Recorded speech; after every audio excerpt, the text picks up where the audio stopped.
There is a kind of silence that exists beneath everything we know. Not the silence of empty space, but the quiet of something waiting. A silence layered beneath continents, beneath centuries, beneath memory itself. As the surface world rushes forward, the deeper world remains still. Stone remembers what we forget. And tonight, there is no need to hurry, only to descend, slowly, into the long breath of the earth. Let the weight of the present loosen. Let the old questions return. Because some histories were never meant to remain on the surface.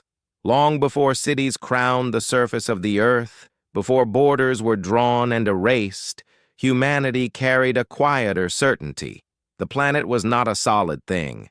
It was layered, alive, a vessel of hidden depth where warmth flowed upward and memory flowed downward. Ancient people did not imagine the world ending at bedrock. They imagined it continuing inward, into chambers where time moved differently, and where the first chapters of civilization were not destroyed, but withdrawn. If these stories resonate with something quiet inside you, you may choose to subscribe, not as an obligation, but as a way of returning gently to this shared descent whenever the surface grows too loud. Beneath the continents, beyond the reach of drills and light, lies a world, ancient maps, monks, and explorers all described, but which modern science learned to avoid. From the frozen margins of Antarctica to the whispering caverns beneath the Himalayas, scattered evidence suggests the Earth is not as silent as it appears.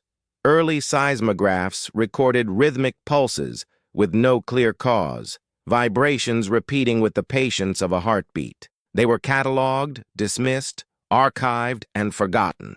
Myths from Sumer, Tibet, and the Andes speak of a hidden kingdom, a vast civilization that withdrew underground after a great cataclysm nearly 12,000 years ago. Not a collapse, but a retreat. Not extinction, but concealment.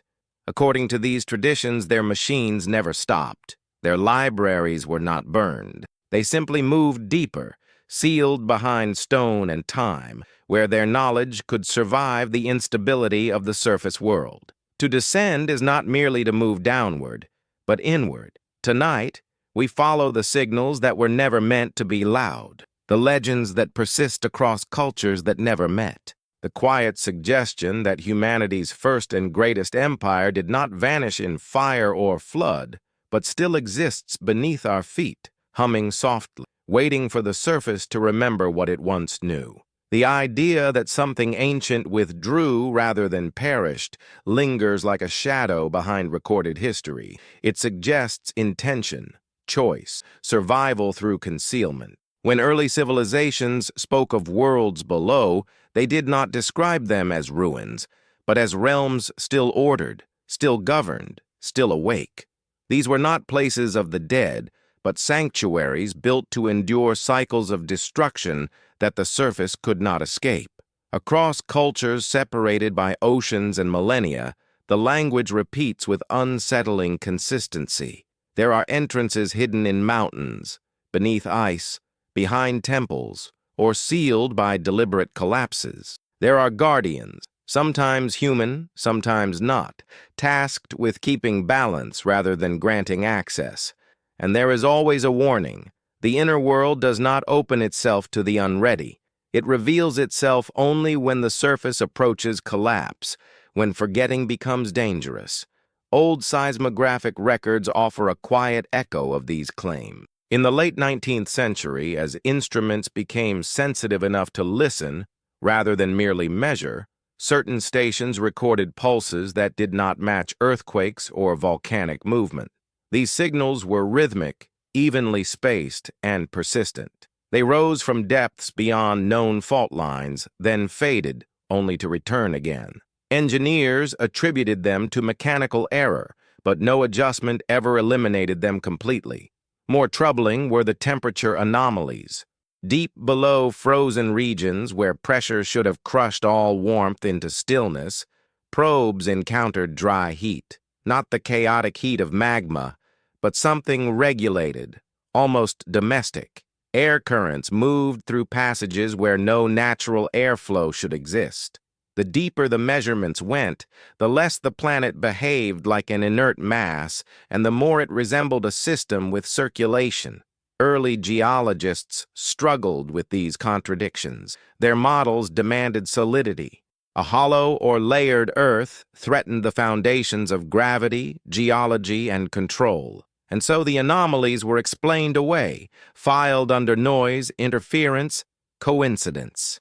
Yet the data remained, waiting, just as the legends waited, carried not by institutions but by memory. In monasteries high in the Himalayas, monks spoke softly of an inner refuge built when the skies turned hostile. In Andean villages, elders told of ancestors who emerged from caverns after the floodwaters receded, carrying seeds, tools, and laws. In the oldest Mesopotamian texts, wisdom itself was said to come from below, from a freshwater abyss where knowledge was kept safe from the chaos above. What binds these accounts is not spectacle, but restraint. The inner world does not conquer. It observes, it records, it waits for the surface to exhaust itself. This patience suggests a civilization that understood time not as a straight line, but as a cycle of forgetting and return. To survive such cycles, retreat may have been the most advanced technology of all.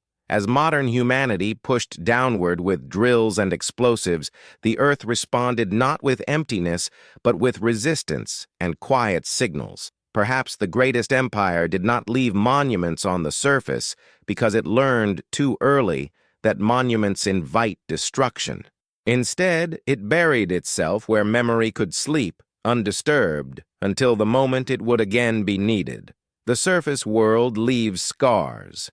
Fires, floods, impacts, and wars rewrite landscapes faster than memory can keep pace. Stone cities crumble, languages fracture, and knowledge fragments into myth. But beneath the surface, time behaves differently. There, erosion slows, noise fades, catastrophe becomes distant thunder. For a civilization that learned this early, the choice to descend would not have been an act of fear, but of foresight. The idea of an underground refuge appears most clearly in moments of transition, when one age gives way to another. After ice retreats or oceans rise, survivors emerge with tools and stories they should not possess. Agriculture appears suddenly. Astronomy arrives fully formed. Stonework begins at a level of precision that later cultures struggle to replicate.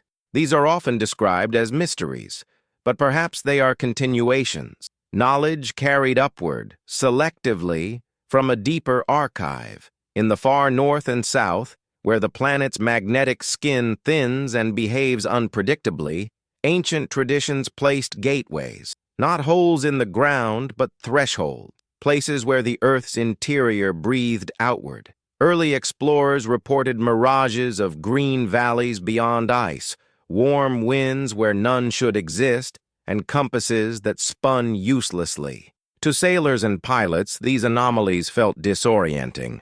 To older cultures, they were signs of proximity. The notion of a hidden empire challenges a deeper assumption that progress must always be visible.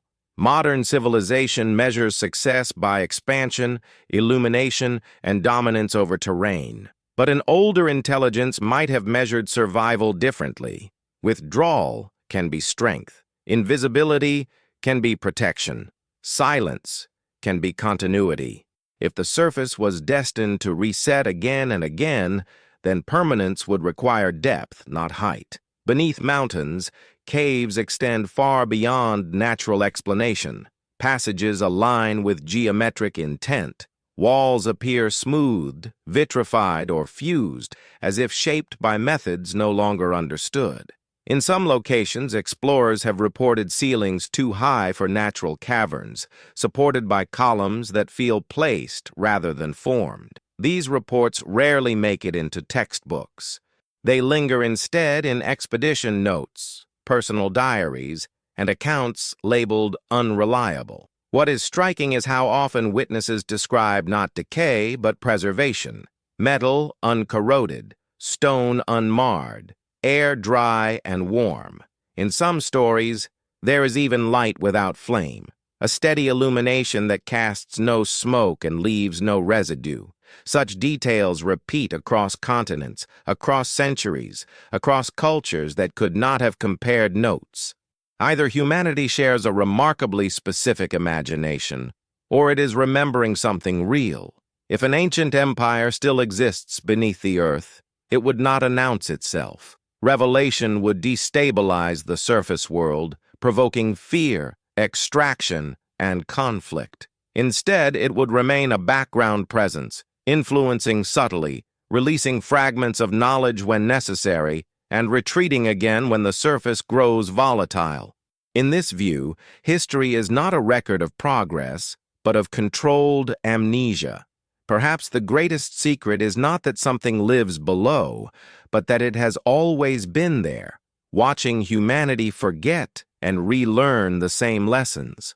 The earth does not merely contain history, it shelters it. And somewhere beneath the weight of continents, beneath ice and stone, the first empire may still be listening, waiting for the surface to grow quiet enough to hear it. Waiting implies awareness, and awareness implies continuity. For something to endure beneath the earth across cycles of ice, fire, and forgetting, it would require not only shelter, but governance, intention, and a philosophy fundamentally different from the surface world's hunger for expansion.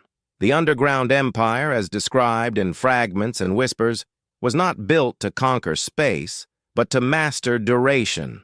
Ancient myths often describe their builders as those who understood the rhythm of catastrophe. They watched the skies. They tracked the long movements of stars and the subtle changes in the Earth's tilt. They knew that ages end, not with ceremony, but with imbalance.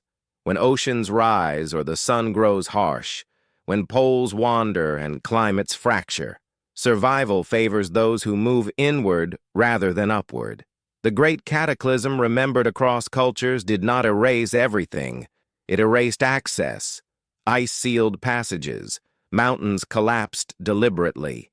Entrances were hidden behind rituals and symbols that only the initiated would recognize. What remained on the surface were echoes, simplified stories told to children who no longer knew how to descend. Over generations, those stories hardened into myth, and myth into dismissal. Yet even as belief faded, the earth continued to signal. Deep beneath stable continents, instruments recorded echoes that did not behave like reflections from solid rock. Sound waves bent, slowed, and returned altered, as if passing through open space rather than dense matter. These anomalies appeared most strongly beneath mountain ranges, plateaus, and polar regions, the very places ancient texts marked as thresholds. There is an uncomfortable implication here. If vast chambers exist beneath the crust, then humanity's understanding of the planet is incomplete, not merely unfinished, but selectively constrained. A hollow or layered Earth challenges not only geology, but authority. It suggests that entire realms of reality can be hidden in plain sight, not because they are unreachable, but because they are inconvenient. Those who reported direct encounters often described the same sensation, not fear, but being observed, as if the deeper world was aware of intrusion and responded not with hostility, but with quiet discouragement. Passages that closed, instruments that failed, minds that grew uncertain, doubting what they had seen. The empire beneath did not defend itself with force. It defended itself with silence. Silence is difficult for the surface world to interpret. It is mistaken for absence. But silence can also be deliberate restraint. A civilization that survived multiple resets would understand that exposure is a risk greater than isolation. To be known too early is to be destroyed by those who have not yet learned to endure themselves. If the first empire still exists beneath the earth, it is not frozen in the past. It would have evolved, refined, adapted to an environment of stone, pressure, and time. Its technology would not resemble ours. It would not burn fuel or chase light. It would listen to the planet itself, drawing power from cycles older than history. And perhaps that is why the signals feel organic, why the pulses resemble breathing, why the rhythms feel intentional but calm. The Earth may not simply host the hidden empire, it may be part of it, a shared system, a living archive where memory is not written on paper or silicon, but embedded into stone, magnetism, and motion. To descend into this possibility is unsettling. It asks us to reconsider our place, not as masters of a dead world, but as loud inhabitants of its outermost skin. Beneath us, something older may still be awake, patient enough to wait until we are ready to remember. Memory, when buried, does not vanish. It compresses. It becomes denser, harder to access, but also harder to destroy. The deeper a thing is stored, the more it resists erasure. This principle governs geology, biology, and perhaps civilization itself. If the first great empire understood this, then its descent beneath the earth was not an ending, but a form of preservation no surface archive could ever match. Across ancient records, the inner world is rarely described as chaotic. Instead, it is ordered, luminous, and stable.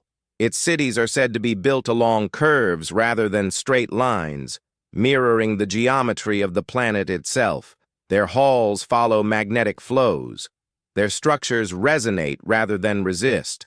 This architecture suggests a people who designed with the earth, not against it, shaping space in ways that minimized stress, decay, and conflict. Such descriptions stand in contrast to the surface empires that rose later. Those civilizations expanded outward, consumed resources, and collapsed under their own weight. The underground tradition seems to have chosen the opposite path. Reduction instead of accumulation. Continuity instead of conquest. To modernize, this appears passive. To a civilization that measured time in millennia, it may have been the only rational choice. What little knowledge surfaced from below often arrived through intermediaries, figures described as teachers, watchers, or messengers. They brought agriculture, metallurgy, calendars, and laws, then withdrew again. In some traditions, they are remembered as gods. In others, as serpent beings, luminous figures, or ancestors who returned to the earth when their task was complete. The common thread is departure, not rule. The serpent, in particular, appears repeatedly as a symbol of the inner realm. It moves through earth and stone. It sheds its skin without dying. It represents renewal without annihilation. In cultures separated by oceans, serpents guard entrances, encircle sacred sites, or descend into underworlds carrying wisdom. This may not be coincidence, but metaphor, a memory of beings who moved freely between layers of the planet. As humanity's surface societies grew louder, more hierarchical, more extractive, the inner tradition faded further from view. Those who spoke of it were labeled mystics or madmen. Those who searched for it were ridiculed or obstructed. Over time, the boundary between knowledge and fantasy hardened, and the possibility of a living world beneath our feet became easier to dismiss than to confront. Yet the Earth continues to complicate that dismissal. Boreholes reach depths where rock behaves unpredictably. Temperatures rise beyond models. Metallic sounds echo where no machinery should exist. Magnetic fields fluctuate in patterns too regular to ignore. Each anomaly is small, explainable in isolation. Together they form a suggestion that something down there is not inert. If the inner empire still functions, it would likely perceive the surface world as unstable, emotionally volatile, and dangerously short-sighted. Revelation would not inspire unity. It would provoke exploitation. The same instincts that strip forests and oceans would turn inward, demanding access, power, control. Silence then becomes not indifference, but guardianship. Perhaps the most unsettling thought is not that an ancient civilization still exists below, but that it chose to leave us above. that it judged the surface world too immature to share its endurance, and that it continues to wait, not for permission, but for proof that humanity has learned the difference between progress and survival. Waiting for proof requires patience beyond a single lifetime, beyond even a single culture. It requires a relationship with time that is not driven by urgency. The deeper world, as described in fragments, seems governed by such patience. Its inhabitants are not concerned with dominance, but with balance, not with expansion, but with alignment. In this way, the hidden empire beneath the earth appears less like a rival civilization and more like a steward of continuity. Many ancient traditions describe cycles in which surface humanity is guided, then left alone. Knowledge arrives in sudden bursts, then disappears again, as if delivered only when conditions allow it to survive without corrupting those who receive it. Agriculture emerges after floods. Astronomy appears after chaos. Writing follows collapse. Each reset brings a partial remembering, never the whole. This selective transmission suggests intention. It implies that someone or something is choosing what returns to the surface and when, not out of cruelty but caution. Too much knowledge given too early accelerates collapse. Too little, and humanity cannot recover. The balance is delicate, and the earth itself may be part of that decision-making process. Deep beneath stable regions of the crust, seismic waves sometimes behave as if encountering vast empty spaces. These voids are not random. They appear in zones where ancient cultures placed sacred mountains or forbade excavation. The coincidence is uncomfortable. It suggests that early civilizations may have known more about the planet's interior than modern science is willing to admit. In several cases, attempts to investigate these anomalies ended abruptly. Funding vanished. Access was restricted. Data was classified. Official explanations cited safety, contamination, or equipment failure.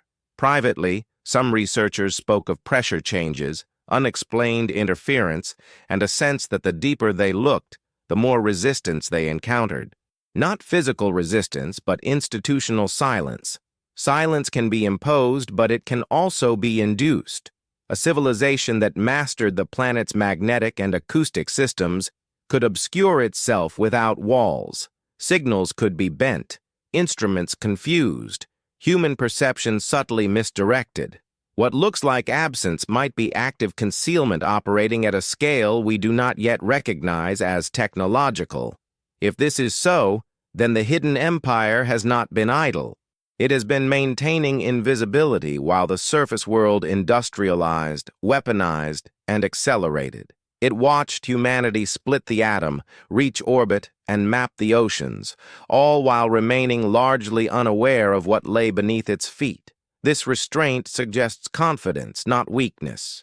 The inner world, if it exists, would not measure success by population or territory. Its greatest achievement may be endurance itself, to persist without dominating, to observe without intervening, to remember without imposing memory on those who are not ready to carry it. In this sense, the empire beneath the earth may be less an ancient relic and more a future humanity chose once and then abandoned. The question, then, is not whether such a civilization exists, but whether the surface world could coexist with it without repeating the same destructive patterns. Revelation would change everything.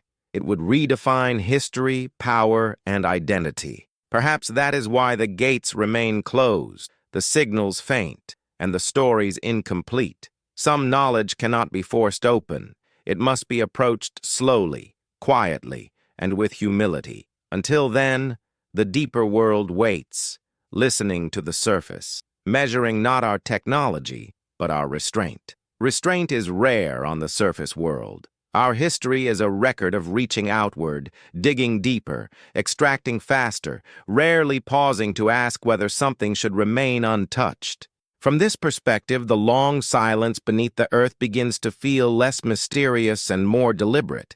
It is not hiding from our instruments alone. It may be withholding itself from our nature. When modern humanity drills into the planet, it does so with urgency, driven by scarcity and profit. The deeper world, as imagined by ancient memory, was entered with ceremony. Descent was not casual.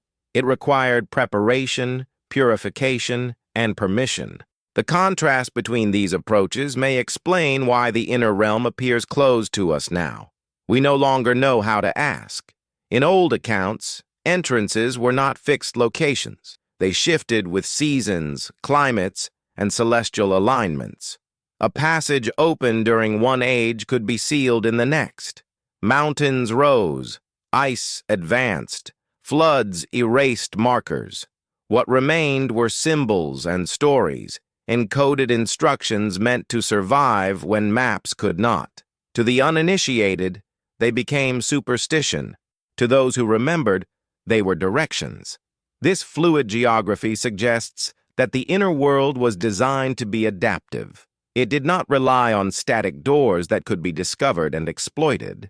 It responded to planetary conditions, opening and closing as the Earth itself changed. In this way, the empire beneath was inseparable from the planet's rhythms. It lived with tectonic motion rather than resisting it. Modern science, with its emphasis on fixed models, struggles to interpret such a system. A world that shifts its access points, regulates its exposure, and conceals itself dynamically does not fit easily into equations. What cannot be measured reliably is often dismissed. Yet dismissal does not equal non-existence. It only reflects the limits of the observer. There are moments, however, when the concealment seems to falter. Unexplained lights beneath ice, warm air rising from frozen ground, rhythmic vibrations that feel intentional rather than accidental.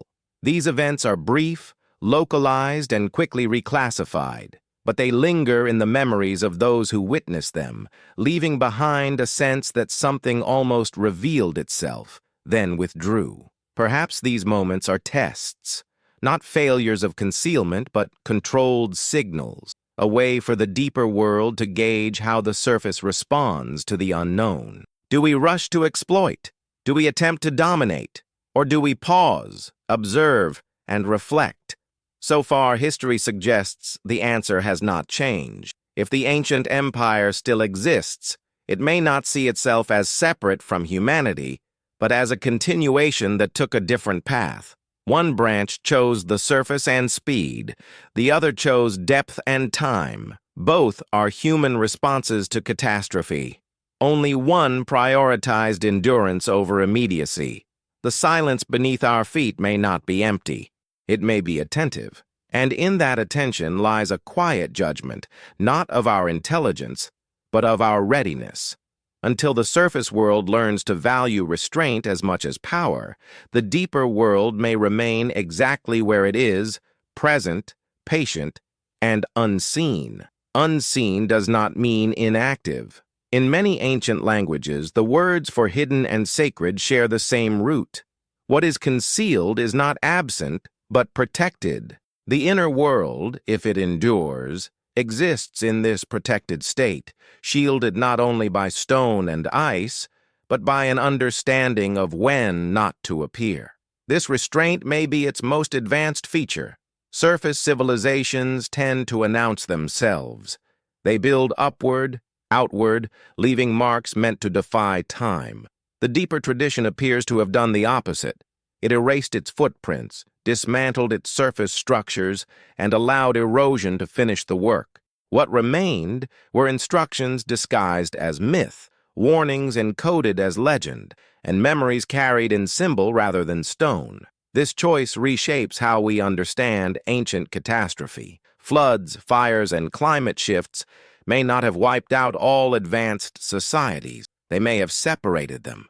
One path led to rebuilding on the surface, again and again, always vulnerable.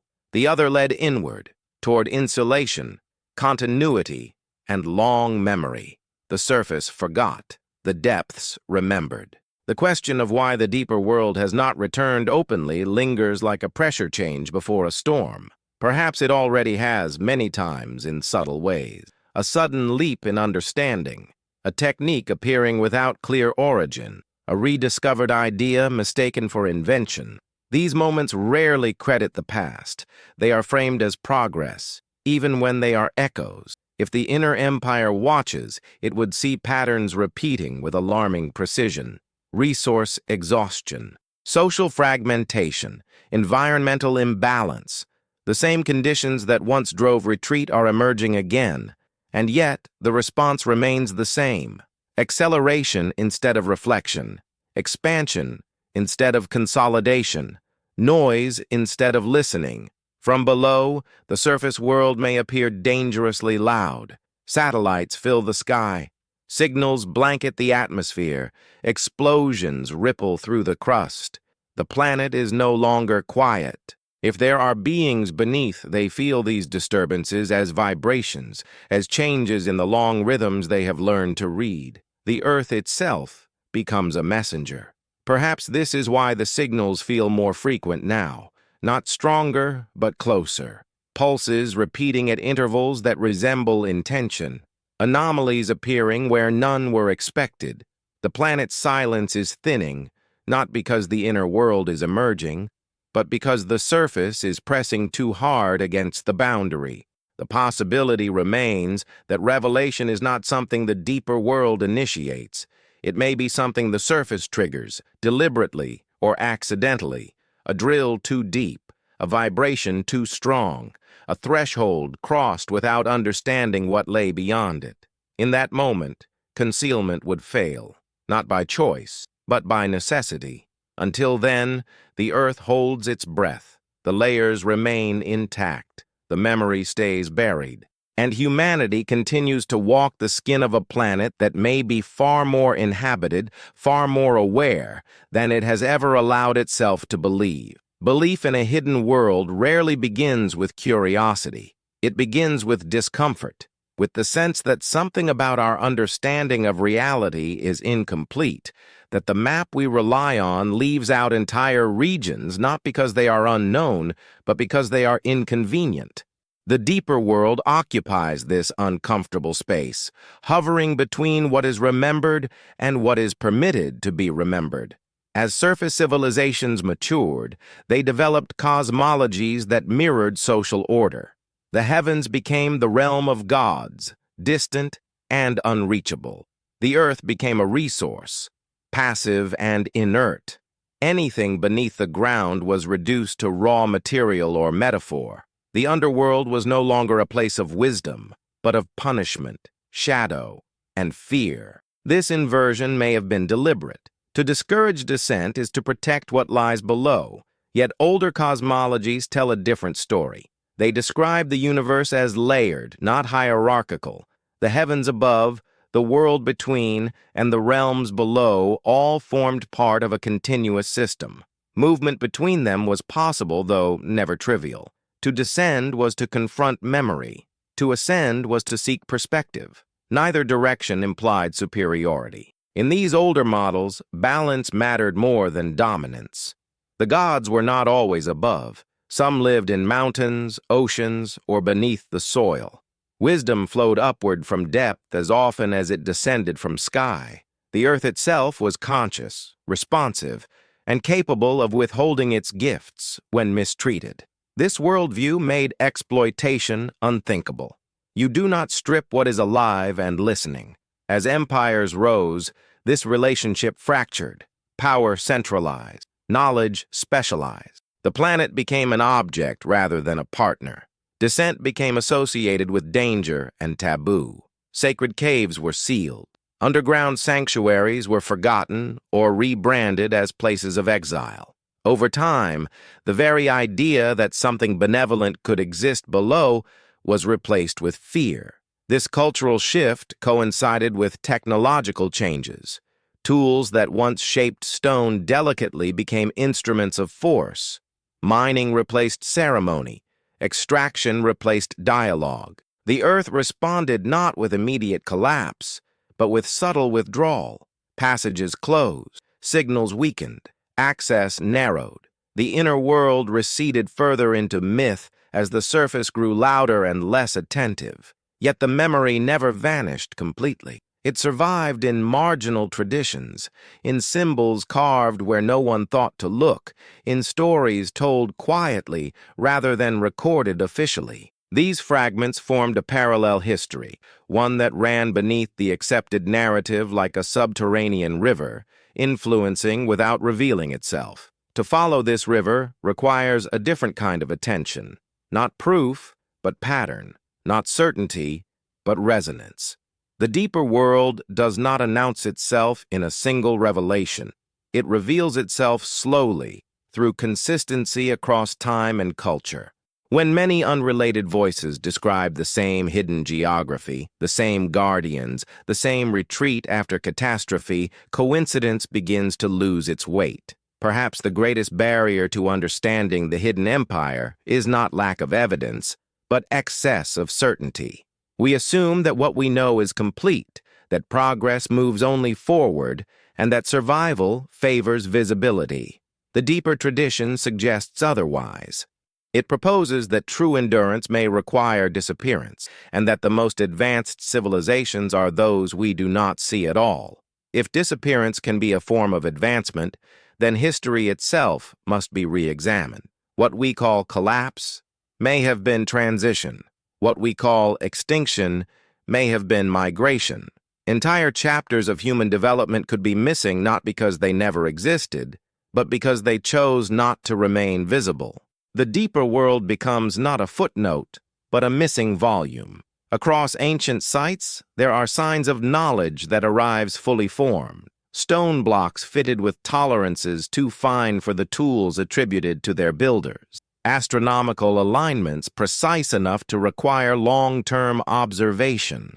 Calendars that track cycles spanning tens of thousands of years. These achievements appear suddenly, then fade, as if the hands that delivered them withdrew once their task was complete. This pattern suggests guidance without governance, assistance without rule, a deliberate restraint that avoids dependency.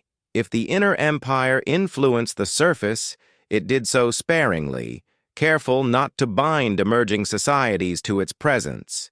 Knowledge was offered as a seed, not a structure. What grew afterward depended on how humanity chose to nurture it. The deeper world's relationship with catastrophe is central to this theory. Floods, ice ages, and climatic upheavals were not unexpected anomalies. They were anticipated phases in a long planetary cycle. Preparation for these events would have been essential.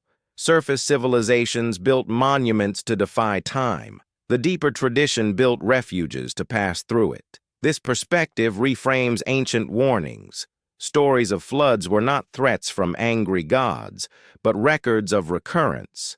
Instructions disguised as morality, guidance encoded as myth. Those who listened survived, not because they were favored, but because they adapted.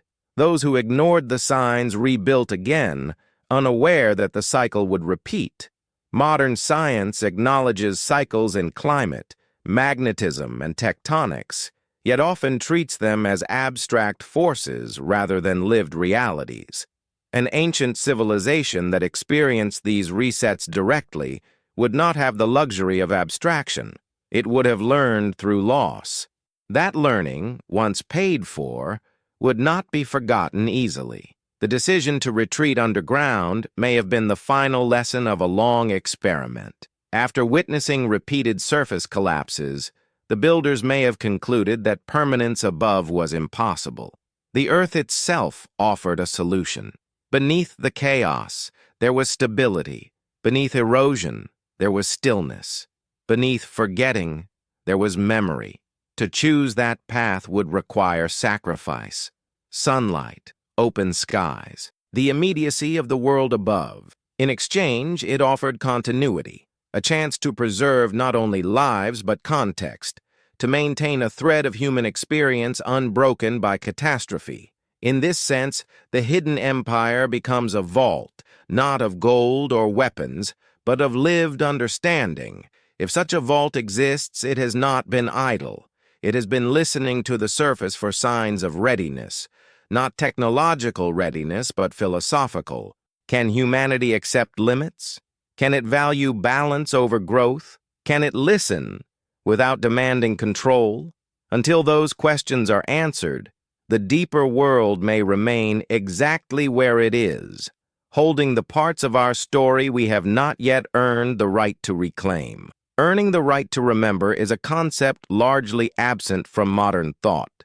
We assume knowledge is neutral, that access alone is progress, but the deeper tradition implies something else entirely. It suggests that knowledge carries weight, and that weight can either stabilize a civilization or accelerate its collapse. In such a framework, withholding becomes an act of preservation rather than control. Ancient initiation rites hint at this understanding. Across cultures, descent precedes ascent. Initiates enter caves, darkness, silence. They are stripped of certainty before being entrusted with insight. These rituals were not symbolic theater. They were training, preparation for contact with realities that could not be approached casually. The underworld, in this sense, was not a place, but a threshold state of awareness. If the hidden empire still exists, its greatest barrier may not be stone, but discernment. Entry would require more than coordinates. It would demand a change in posture, curiosity without entitlement, observation without extraction, a willingness to encounter something older and more enduring without trying to own it. This requirement alone may be enough to keep the surface world out. Throughout history, those who claimed proximity to the inner world often described profound shifts in perspective. Time felt slower, urgency dissolved, the need to compete faded. These changes were unsettling, even destabilizing for individuals conditioned by surface society. Some returned unable to reintegrate. Others chose not to return at all, remaining as caretakers or intermediaries, their names eventually dissolving into legend. Such accounts rarely end in conquest or revelation. They end in quiet separation. The visitor leaves knowing something cannot be brought back without harm. Language fails. Symbols distort. What was experienced becomes myth, because myth is the only vessel flexible enough to carry it across incompatible worlds. This incompatibility may explain why physical evidence remains elusive. The deeper world may not obey the same assumptions about space, energy, or permanence that govern surface technology. Structures could be integrated into the planet's own processes, indistinguishable from geology unless approached with the right context. Instruments designed for extraction would misread systems designed for balance. Even now, the surface world's attempts to listen are crude. We measure vibrations, fields, temperatures, but we do not listen for intention. We interpret anomalies as errors because we do not expect the Earth to communicate. An ancient civilization that learned to read the planet as a living system would operate on principles modern science has only begun to glimpse. Perhaps the greatest irony is that the deeper world may not fear discovery. It may simply understand that discovery without understanding is destruction. And so it waits, not hidden by force but by patience. Waiting for a civilization that can approach without demanding, listen without interrupting, and remember without trying to rewrite what it finds. Until then, the surface continues its restless motion, unaware that beneath its noise lies a quieter intelligence, holding a version of humanity that learned, long ago, how to survive the long memory of the Earth. Survival, in the deepest sense, is not the avoidance of death, but the continuity of meaning. Civilizations rise and fall, but what determines their legacy is whether their understanding of the world endures. The hidden empire, if it persists beneath the Earth, may represent the longest continuous thread of human meaning ever achieved, unbroken by catastrophe, war, or forgetting. This continuity would require systems of preservation far beyond libraries or monuments. It would demand a living culture capable of transmitting knowledge across thousands of years without distortion. Such transmission cannot rely solely on records. It must be embodied. Ritual, memory, rhythm, and environment would all play a role. Knowledge would not be stored, it would be lived. In this light, the inner world becomes less a refuge and more a school, a place where humanity learned to align itself with planetary processes rather than resist them. Energy drawn from heat, pressure, and magnetism rather than combustion. Architecture that flexed with tectonic motion instead of fracturing. Social structures designed to dampen conflict rather than amplify it. These are not fantasies. They are logical responses to an environment where force is punished and balance rewarded. If such systems exist, they would appear alien to surface observers. Progress without growth, technology without noise, power without visibility. These contradictions challenge the assumptions that underpin modern civilization. We equate advancement with acceleration. The deeper tradition suggests that true advancement may be indistinguishable from stillness. There are moments in history when surface humanity seems to brush against this alternative path. Periods of philosophical awakening, movements that emphasize harmony, restraint, and inner cultivation. They arise suddenly, spread quietly, then fade or are absorbed. Perhaps these are echoes of the deeper world, influences that surface briefly before being overwhelmed by louder instincts. The persistence of subterranean imagery in spiritual language is telling. Enlightenment is often described as illumination from within, not descent from above. Wisdom is uncovered, not bestowed. Truth is something remembered, not invented. These metaphors may reflect an ancient understanding that the deepest sources of knowledge lie beneath the surface, both of the planet and of the self. If the hidden empire observes these surface developments, it would see both promise and danger. Promise in moments of restraint, danger in how quickly they are commercialized, weaponized, or turned into identity markers. The surface world struggles to hold quiet insight without turning it into noise. This inability to protect stillness may be the final barrier. Until humanity learns to guard what is subtle, the deeper world may remain inaccessible, not because it is hostile, but because exposure would undo the very qualities that allowed it to endure. In this way, the hidden empire beneath the earth becomes a mirror.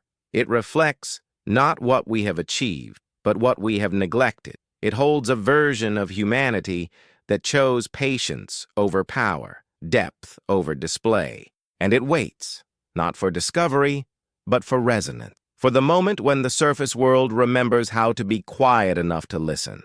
Listening is not passive. It is an active discipline, one the surface world has rarely practiced for long. To listen to the earth is to accept that it speaks in cycles rather than commands, in patterns rather than instructions. The deeper world, shaped by this kind of listening, would have learned to read subtle shifts long before they became disasters on the surface. Ancient records hint at this sensitivity, calendars that tracked not only seasons, but ages, myths that described time as a wheel rather than a line, stories where endings were never final, only transitions into quieter phases.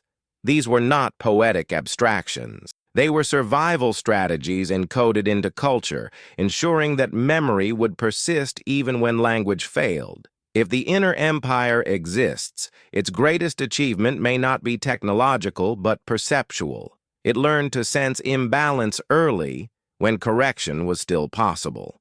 Where surface civilizations reacted to crisis, the deeper world anticipated it. Where we rebuild after collapse, it prepared long before collapse arrived. This difference alone would explain its endurance. Modern humanity often assumes that knowledge accumulates steadily, but history suggests otherwise. Knowledge surges, fragments, and is lost repeatedly. Each time, fragments are rediscovered and mistaken for innovation. The deeper world may have watched this cycle with familiarity, recognizing each surge as a partial recall of something once known more completely. This perspective reframes our relationship with progress. What we call advancement may be recovery. What we call discovery may be remembrance stripped of context. Without that context, knowledge becomes dangerous. Tools are used without understanding their long-term consequences. Power is applied without awareness of the systems it disrupts. The inner tradition appears to have guarded context above all else. Knowledge was not separated from ethics, technology not divorced from responsibility.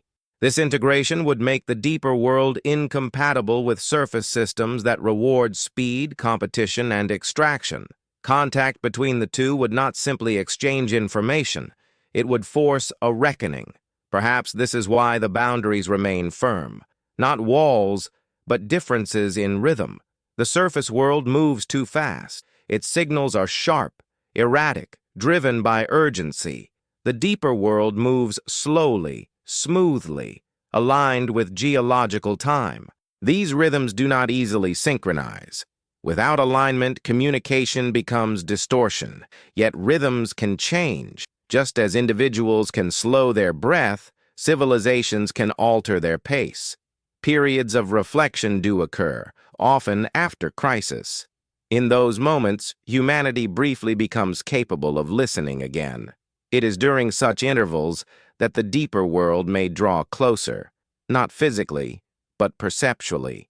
If the first empire still listens from below, it may not be waiting for us to reach it. It may be waiting for us to slow enough that we no longer need to. When urgency fades, when extraction gives way to stewardship, the boundary between surface and depth may feel less like a barrier and more like a shared threshold. Until then, the earth continues its quiet instruction, layers shifting, fields pulsing, time unfolding without hurry. Beneath it all, memory endures, patient and intact, holding the long lesson humanity has yet to fully relearn. The lesson held in that depth is not complex, but it is demanding. It asks for humility before scale, patience before outcome, and restraint before action. These are qualities rarely rewarded on the surface, where visibility often substitutes for value and speed masquerades as progress. The deeper world, shaped by different pressures, would have learned early that endurance is quieter than ambition. Ancient symbols reflect this inversion. The mountain is sacred not because it rises, but because it anchors. The cave is holy not because it hides, but because it shelters.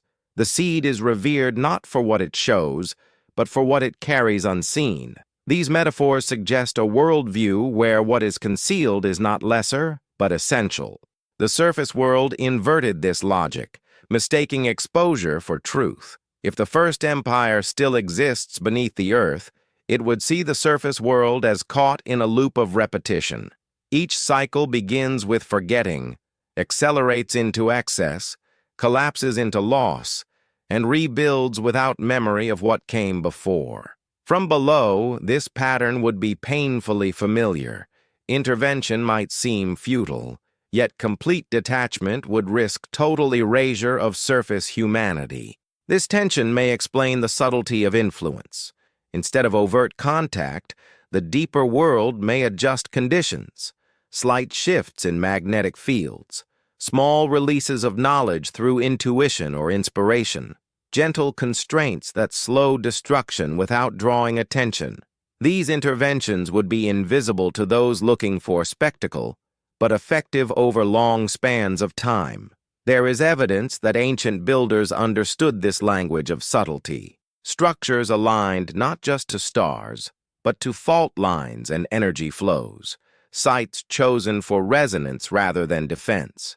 These choices suggest guidance from a tradition that prioritized harmony with planetary forces over dominance of terrain. Such knowledge does not arise easily on the surface. It must be inherited or taught. Inheritance does not require direct contact. Memory can travel through symbols, stories, and instincts. The recurring human fascination with worlds below, hidden cities, and inner suns may be more than imagination. It may be a trace memory carried unconsciously of a path once taken and then abandoned. The pull downward feels familiar because it is ancestral. This familiarity unsettles modern frameworks. It implies that humanity has already solved problems it now struggles with again. It suggests that the future may not lie in further expansion outward, but in rediscovery inward. Not a physical descent for all, but a philosophical one. A return to depth over display.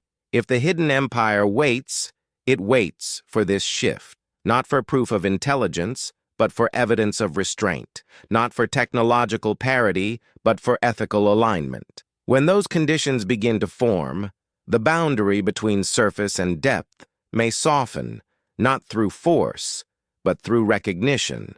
Until then, the deeper world remains what it has always been, present without presence, influential without authority, a quiet continuity beneath the noise, holding the long memory of what humanity once knew and what it may yet remember again. Remembering is not a sudden event. It unfolds gradually, often unnoticed, through shifts in values rather than revelations of fact. Civilizations do not wake up one morning aligned with endurance. They drift toward it through exhaustion, through the recognition that speed cannot solve problems created by speed. The deeper world, watching across ages, would understand this pace intimately. There are moments when surface humanity stands at the edge of such recognition. After great wars, after environmental shocks, after technologies reveal their own limits. In these pauses, questions arise that have no immediate answers. What is enough? What must be protected? What should never be repeated? These questions echo those that once drove a civilization inward, away from the fragile exposure of the surface. The hidden empire's greatest advantage may be that it never lost its context. While surface cultures reinvent themselves repeatedly, shedding memory in the process, the deeper tradition would have maintained continuity of purpose. Not frozen tradition, but adaptive memory. A record not only of what worked, but of what failed and why. Failure, when remembered honestly, becomes guidance. The surface world often treats failure as shame to be erased. The deeper world would treat it as instruction to be preserved. This difference alone could explain why one path endured while the other repeated itself endlessly. Memory, when honored, breaks cycles. The earth itself participates in this remembering. Layers of sediment record climates. Ice preserves atmospheres. Stone holds the imprint of ancient pressures. To a civilization attuned to these records, the planet becomes a living archive. The deeper world would not need to guess the future. It could read trajectories written into the Earth's own body. Modern science approaches this archive analytically, extracting data point by point. The deeper tradition may have approached it relationally, listening rather than probing, integrating observation with responsibility. Where we ask how much can be taken, it may have asked how much must be left untouched. This relational approach would extend inward as well. An underground civilization could not afford constant conflict. Space would be finite. Noise would carry. Imbalance would propagate quickly. Social structures would evolve to minimize escalation, to resolve tension before it hardened into fracture. Survival below would demand emotional restraint as much as technical skill. From this perspective, the surface world's volatility would appear dangerous, not because of its power, but because of its lack of pause. Without pause, correction becomes impossible. Without correction, collapse becomes inevitable. The deeper world, having learned this lesson, would not rush to intervene. It would wait for the surface to encounter the same realization. If and when that realization arrives, it may not be accompanied by discovery of hidden cities or open gates. It may manifest as a change in how humanity relates to the earth, a shift from conquest to care, from acceleration to balance. In that shift, the boundary between surface and depth may become less relevant. The hidden empire's legacy, then, would not be revealed through ruins or contact, but through continuity itself. Its success would be measured not by recognition, but by survival. And in that quiet endurance lies the possibility that humanity, at last, may choose to remember what it once knew deeply enough to endure. Endurance reshapes the meaning of success. In the surface world, success is often immediate and visible, measured in growth, reach, and impact. In the deeper tradition, success would be almost invisible, measured by what did not happen. No collapse, no fracture, no loss of memory. Stability becomes an achievement so subtle it escapes notice. This difference in measurement changes everything. A civilization that values endurance would design its systems to absorb stress rather than amplify it. Energy use would be cyclical, returning waste into function. Knowledge would be conserved, not constantly replaced. Innovation would occur, but slowly, tested across generations rather than released into the world half-formed. Such patience feels foreign to a culture driven by urgency. If the hidden empire still exists, its pace would feel almost geological to us. Decisions unfolding over decades, adjustments spanning centuries. From the surface perspective, this would look like inaction. From below, it would be attentiveness. A civilization moving at the speed of the planet, rather than at the speed of desire. There is a quiet parallel here with the Earth's own processes. Mountains rise slowly. Magnetic fields drift over millennia. Life adapts through gradual shifts rather than sudden leaps. The deeper world, aligned with these rhythms, would be resilient precisely because it does not fight them. It would flow with change rather than resist it. Surface humanity often interprets control as mastery. The deeper tradition may have learned that control is an illusion. True mastery lies in alignment. To know when to act and when not to, when to speak, and when silence carries more power. This philosophy would permeate every aspect of life below, from governance to technology to social bonds. Such a society would not seek to influence the surface directly. Influence would be indirect, emerging through subtle changes that surface cultures attribute to chance or inspiration. An idea appearing at the right moment. A shift in values spreading quietly. These are not accidents. They are how long memory communicates without imposing itself. The endurance of the hidden empire may also explain why it has never been conclusively disproven. It exists in the margins of certainty, where evidence accumulates slowly and never quite crosses the threshold of undeniable proof. This ambiguity protects it. Certainty invites conquest. Uncertainty invites contemplation. Perhaps this is the final safeguard. As long as the deeper world remains just beyond confirmation, it remains safe from exploitation.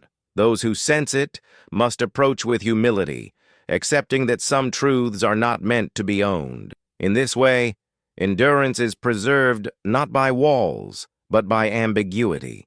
As the surface world continues to accelerate, it edges closer to the limits that once forced a retreat inward.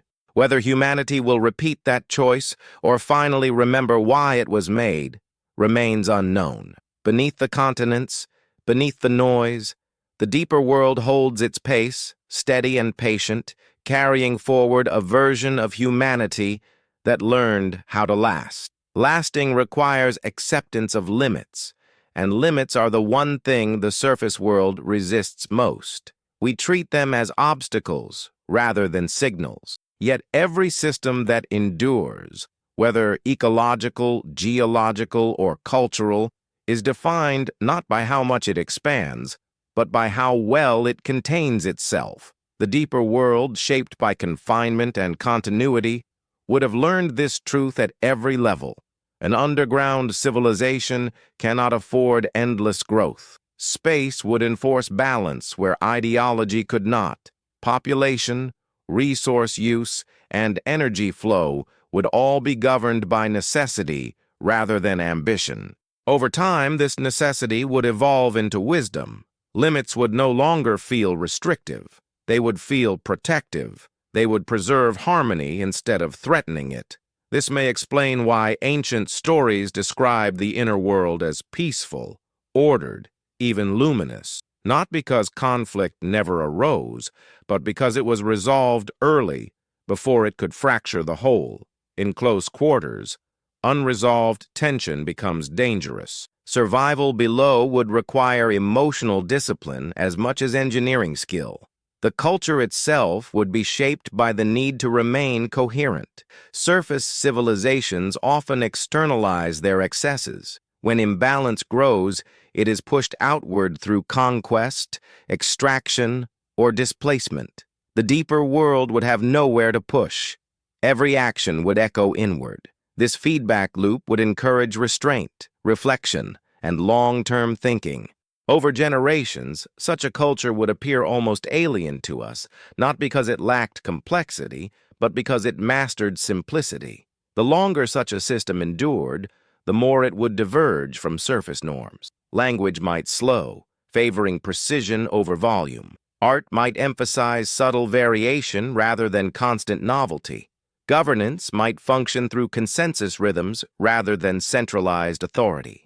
Power would not accumulate easily because accumulation would destabilize the whole.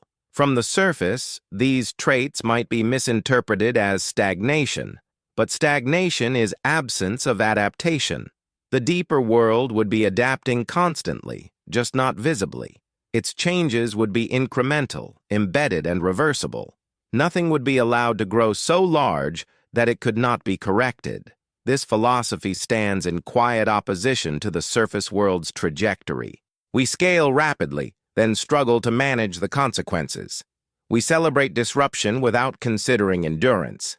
The deeper world offers an alternative model, one that treats stability not as resistance to change, but as a refined form of it. If the first empire still exists beneath the earth, it may represent humanity's longest experiment in living within limits without collapsing under them. A proof that survival does not require dominance, only coherence. That progress does not require speed, only direction. Whether the surface world can learn this lesson without repeating the catastrophe that once forced retreat remains uncertain. But beneath the shifting continents, beneath the restless noise of progress, the deeper world holds its shape, a quiet reminder that endurance is possible when limits are honored rather than denied. Coherence is fragile on the surface because it is rarely protected. Systems are allowed to grow faster than the values meant to guide them. Technologies advance beyond the ethics that govern their use. Information spreads without the patience required to integrate it. In such conditions, collapse is not an anomaly. It is an outcome. The deeper world, having witnessed this pattern before, would have built its entire existence around preventing it. Ancient texts hint that the retreat inward was not sudden. It was gradual, deliberate, and accompanied by a long period of surface withdrawal. Cities were abandoned slowly. Knowledge was pared down to essentials. Excess was released. What remained was refined, distilled, and carried below. This was not escape. It was curation, a conscious decision about what deserved to survive. That decision alone implies a level of self-awareness rare even now. To choose what to leave behind requires understanding what truly matters. Tools can be rebuilt. Structures can be remade. But context, ethics, and long memory cannot be recovered once lost. The deeper world appears to have prioritized these intangibles, preserving not just how to live, but why. Surface archaeology often focuses on what is visible: ruins, artifacts, foundations. But the most important aspects of a civilization leave little trace. Decision-making processes, conflict resolution, intergenerational responsibility. These live in behavior, not buildings. If the first empire preserved these below, it preserved the core of itself, not merely its shell. This may explain why surface rediscoveries feel incomplete. We find techniques without the values that once governed them. Power without restraint, knowledge without patience. The results are impressive but unstable. Without the deeper context, innovation accelerates toward imbalance. The hidden empire, if it exists, may have learned this lesson through loss and refused to repeat it. The Earth itself would reinforce this refusal. Below the surface, mistakes cannot be externalized. Pollution accumulates. Noise persists. Structural failure propagates. Survival underground would teach consequences quickly and unforgivingly. Over time, this environment would select for behaviors that favor foresight and cooperation. Culture would evolve under pressure toward coherence or perish. From this perspective, the hidden world becomes not a mystery, but a filter. Only certain ways of being can persist there. Aggression, excess, and domination would be self-defeating. Balance, restraint, and attentiveness would be rewarded. The result would be a civilization that feels unfamiliar to us, not because it is advanced, but because it is refined. If such a civilization still listens from below, it would hear the surface world approaching familiar thresholds. Climate instability, resource strain, social fragmentation. These are not new challenges. They are the same signals that once prompted a descent inward. The question is whether humanity will recognize them as warnings or repeat the pattern until retreat becomes unavoidable. Perhaps the deeper world does not wait for discovery, because discovery is irrelevant. The lesson is already present on the surface, written in repeating cycles. To notice it requires not excavation, but attention, not technology, but humility. When those qualities begin to emerge, the distance between surface and depth may prove to be less physical than we ever imagined. Attention is difficult to sustain in a world designed to fracture it. The surface civilization surrounds itself with signals, alarms, and demands that pull awareness outward. In such an environment, depth feels uncomfortable. Silence feels empty. Yet silence is where patterns become visible. The deeper world, insulated from constant interruption, would have had the advantage of sustained awareness across generations. This sustained attention changes how time is experienced. Without the pressure of constant novelty, events are placed in context rather than isolated as crises. Patterns emerge. Recurrence becomes visible. What appears unexpected on the surface becomes familiar below. A civilization living in this mode would not be surprised by cycles of warming and cooling, by magnetic drift, by social contraction and expansion. These would be recognized as rhythms, not threats. Surface humanity often reacts as if each challenge is unprecedented. This belief feeds urgency and fear, narrowing the range of possible responses. The deeper tradition, informed by long memory, would respond differently. It would adjust rather than panic, adapt rather than escalate. The absence of urgency would not imply indifference, but confidence born of experience. There is a quiet implication here. If the hidden empire still exists, it may not view the surface world as failing, but as early in its learning. Repetition, from this view, is not condemnation. It is part of the process. Only when a pattern is recognized can it be altered. Until then, it repeats. This perspective reframes catastrophe itself. Disaster is not punishment. It is feedback. The Earth responds to imbalance with correction. Floods, droughts, and shifts in climate are not messages delivered in language, but in consequence. A civilization attuned to this would not ask why the Earth is hostile. It would ask what has drifted out of alignment. The deeper world, shaped by confinement and consequence, would learn this lesson intimately. There would be no illusion of separation from the planet. Every action would register somewhere. Waste would not disappear. Sound would travel. Heat would accumulate. Survival would require constant dialogue with the environment, an ongoing negotiation rather than a one-sided extraction. This relationship fosters a different kind of intelligence, not the intelligence of domination, but of listening. Not prediction through control, but anticipation through familiarity. Over time, such intelligence becomes difficult to articulate to those who have not lived it. It does not translate easily into formulas or blueprints. It lives in practice.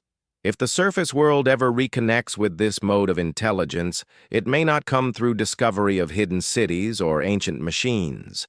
It may come through a shift in how we inhabit our own environment, smaller footprints, longer horizons, decisions made with awareness of their echoes. In that moment, the distance between surface and depth begins to collapse. The hidden empire's greatest influence may not be its existence, but its example, a proof held quietly beneath the earth that humanity can choose continuity over collapse, that intelligence does not require constant expansion, and that memory, when protected, can carry a civilization farther than power ever could.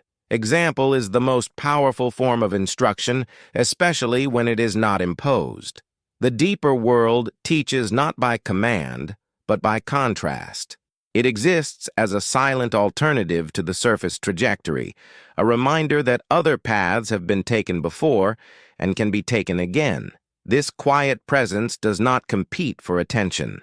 It waits for recognition. Recognition, when it comes, rarely arrives through dramatic revelation. It arrives through discomfort, through the growing sense that the surface model is unsustainable, through the realization that efficiency without wisdom leads to exhaustion, not fulfillment. These realizations are beginning to surface more frequently, not because the deeper world is signaling more loudly, but because the noise above is reaching its limits.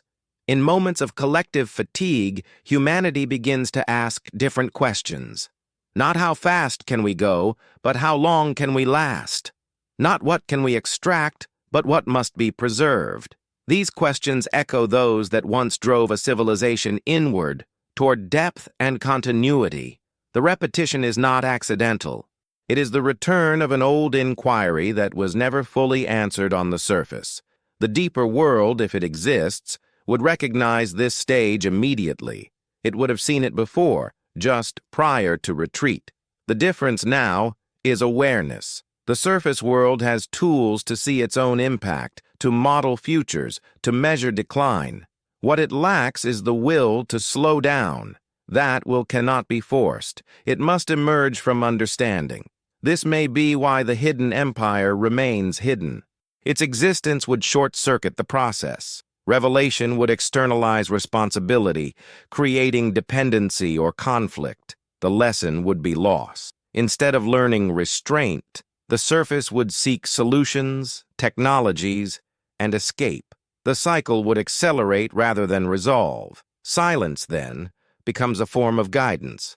By refusing to intervene overtly, the deeper world allows the surface to confront its own patterns, to recognize repetition, to choose differently, not because it is told to, but because it understands the cost of not doing so.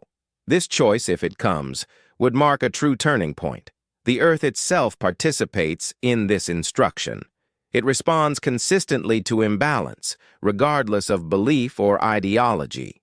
It corrects, recalibrates, and continues.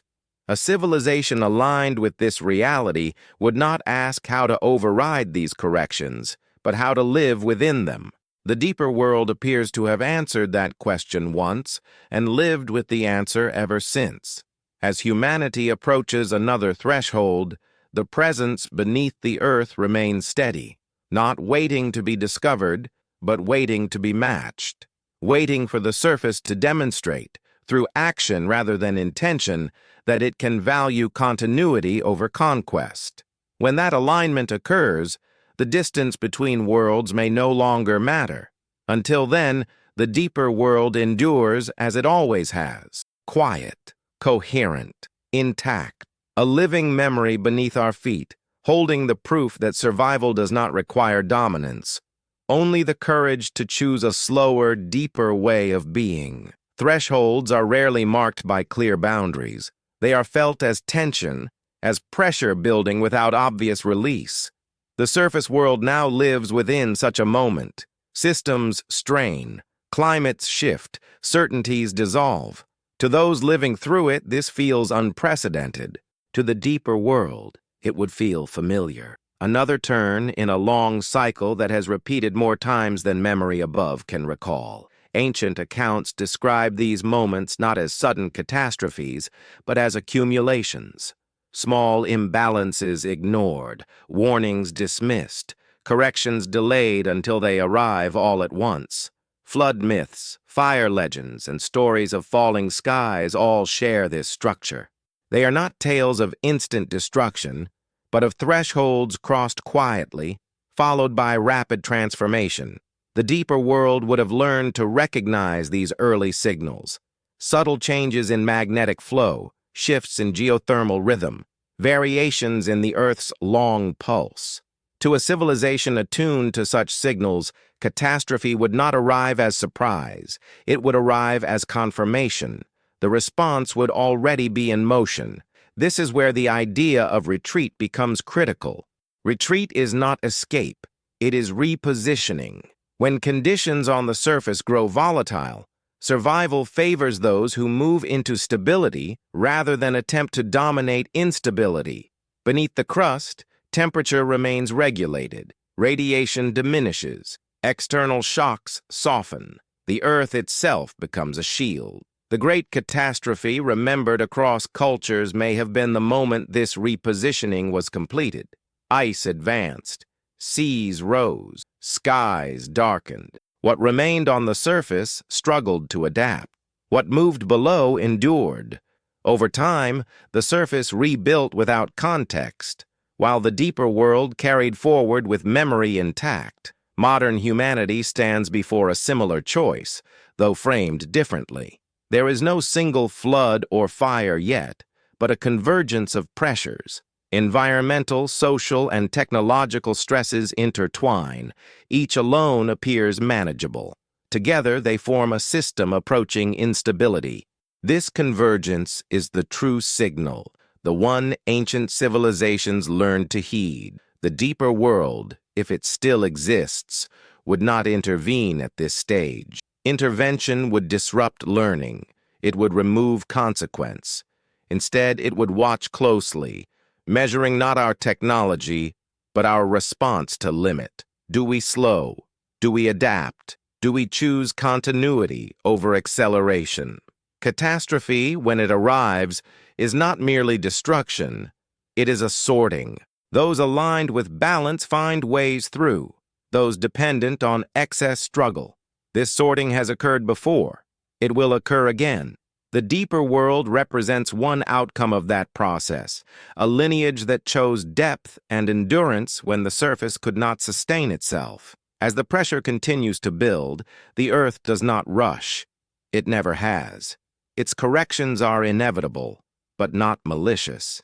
They are expressions of balance reasserting itself. Beneath the continents, beneath the noise, the deeper world remains steady, having passed this threshold once before, waiting to see if the surface will finally recognize it before crossing it again. Sorting is never clean. It does not divide neatly between the prepared and the unprepared, the wise and the foolish. It unfolds unevenly, creating pockets of survival amid widespread loss. In past cycles, these pockets became the seeds of future cultures, carrying fragments of memory forward while the broader context dissolved. The deeper world may represent the most complete of these pockets, insulated enough to preserve continuity without interruption. What distinguishes this subterranean lineage is not just survival, but integration.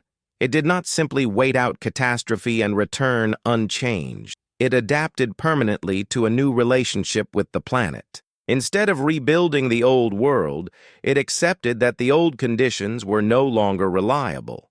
The Earth had shifted. The response was not nostalgia, but alignment. Alignment requires letting go. Surface civilizations often cling to identity, structure, and expansion even as conditions deteriorate. The deeper tradition appears to have released these attachments deliberately. Cities were abandoned, hierarchies dissolved, excess technologies were set aside. What was carried below was not the full complexity of surface life, but its distilled essence.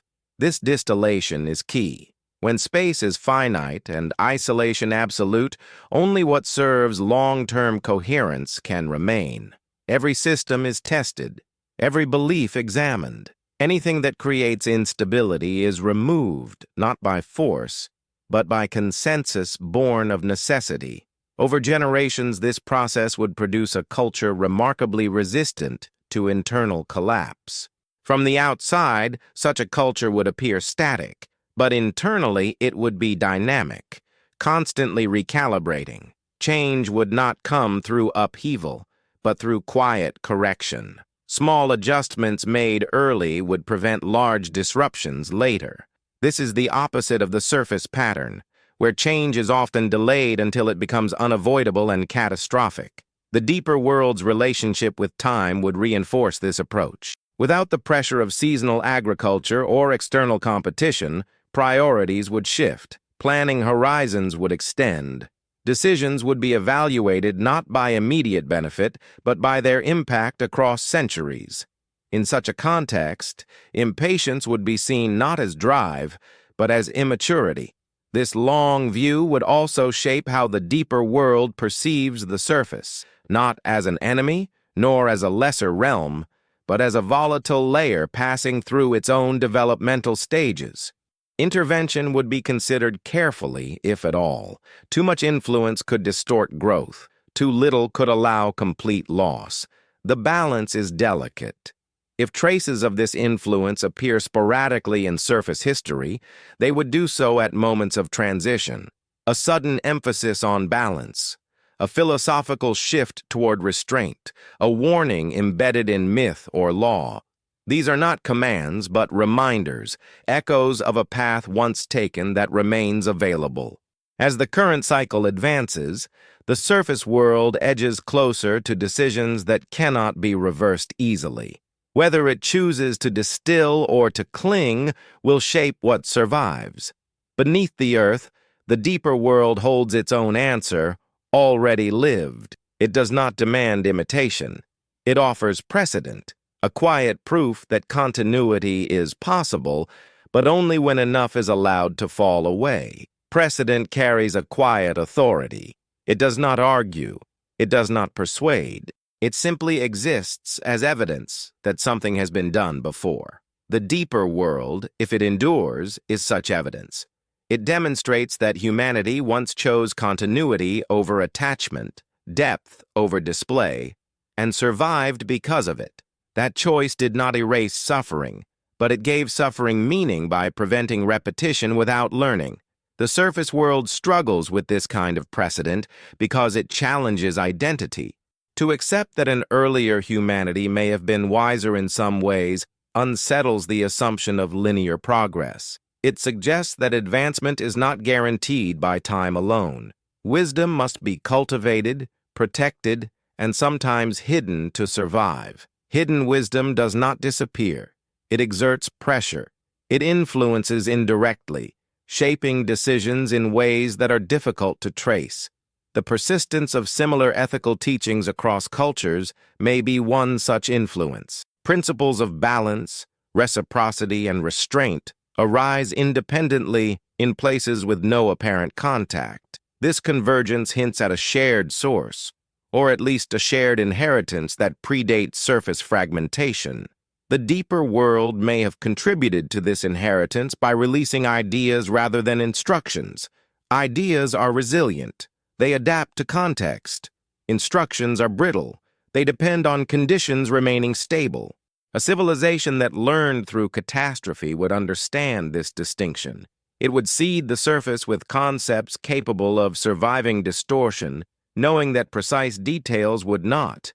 This method of influence would leave no fingerprints, no single point of origin, only patterns that repeat often enough to be noticed by those willing to look.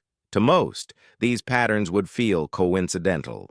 To a few, they would feel like recognition, a sense of something remembered rather than learned. As conditions on the surface grow more volatile, these patterns may intensify, not because the deeper world is becoming active, but because the surface is becoming receptive. Crisis strips away distraction. It narrows focus. It creates space for questions that are usually drowned out by urgency.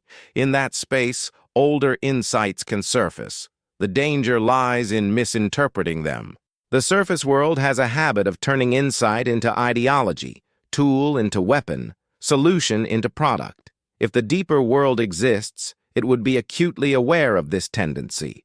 Its restraint would be deliberate, releasing only what can survive misuse without becoming destructive.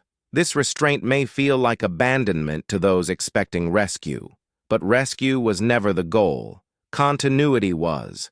The deeper world's greatest contribution may be its refusal to intervene dramatically.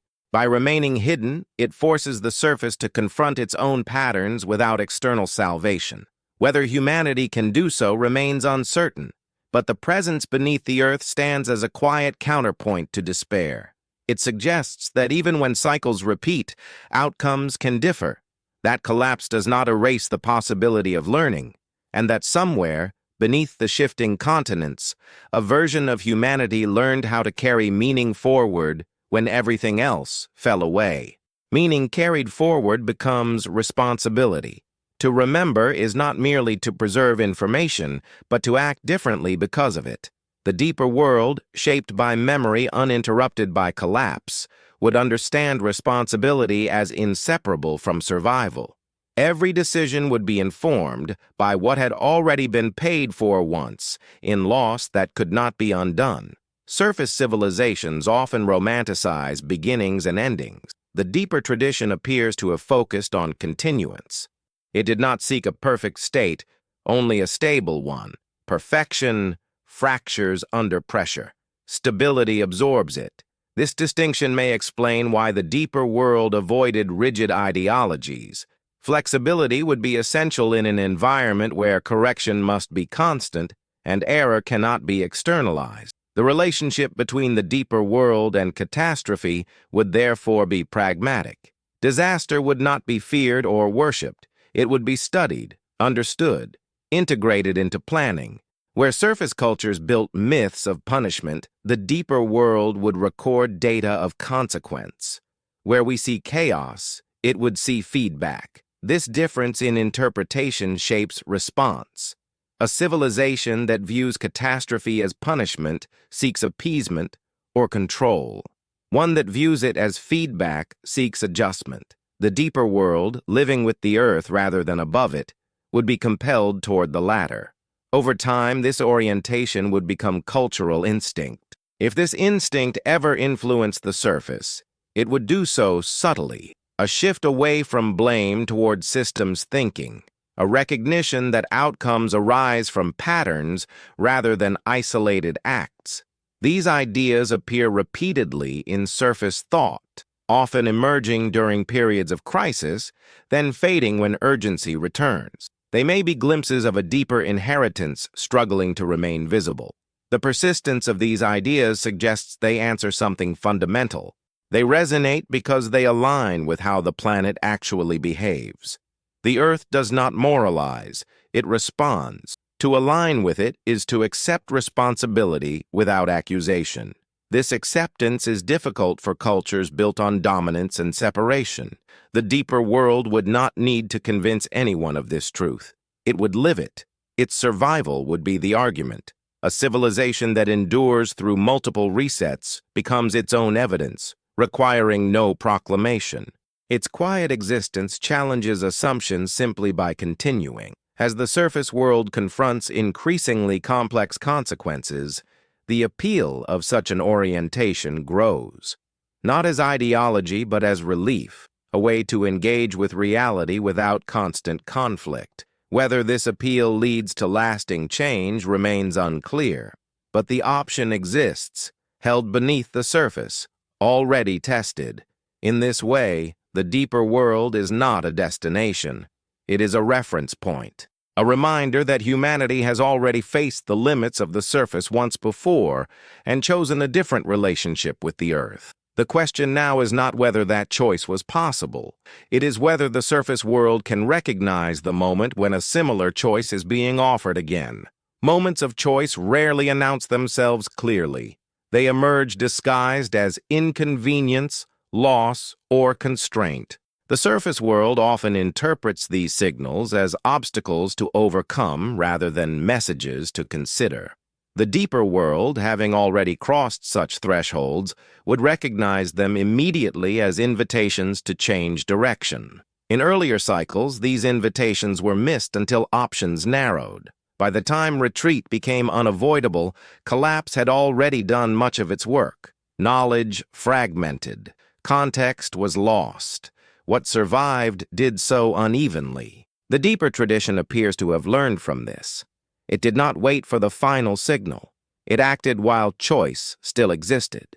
Choice, in this sense, is not freedom from consequence, but freedom to respond before consequence becomes irreversible. The deeper world preserved this freedom by maintaining awareness of patterns across long spans of time. It did not mistake temporary stability for permanence. It understood that conditions always change and that adaptation must precede necessity. Surface humanity often delays adaptation until forced. This delay is not due to ignorance, but attachment. Attachment to systems that reward excess, to identities built on growth, to narratives of control. Letting go of these attachments feels like loss, even when they are the source of instability. The deeper world would have faced this same resistance before choosing to release it.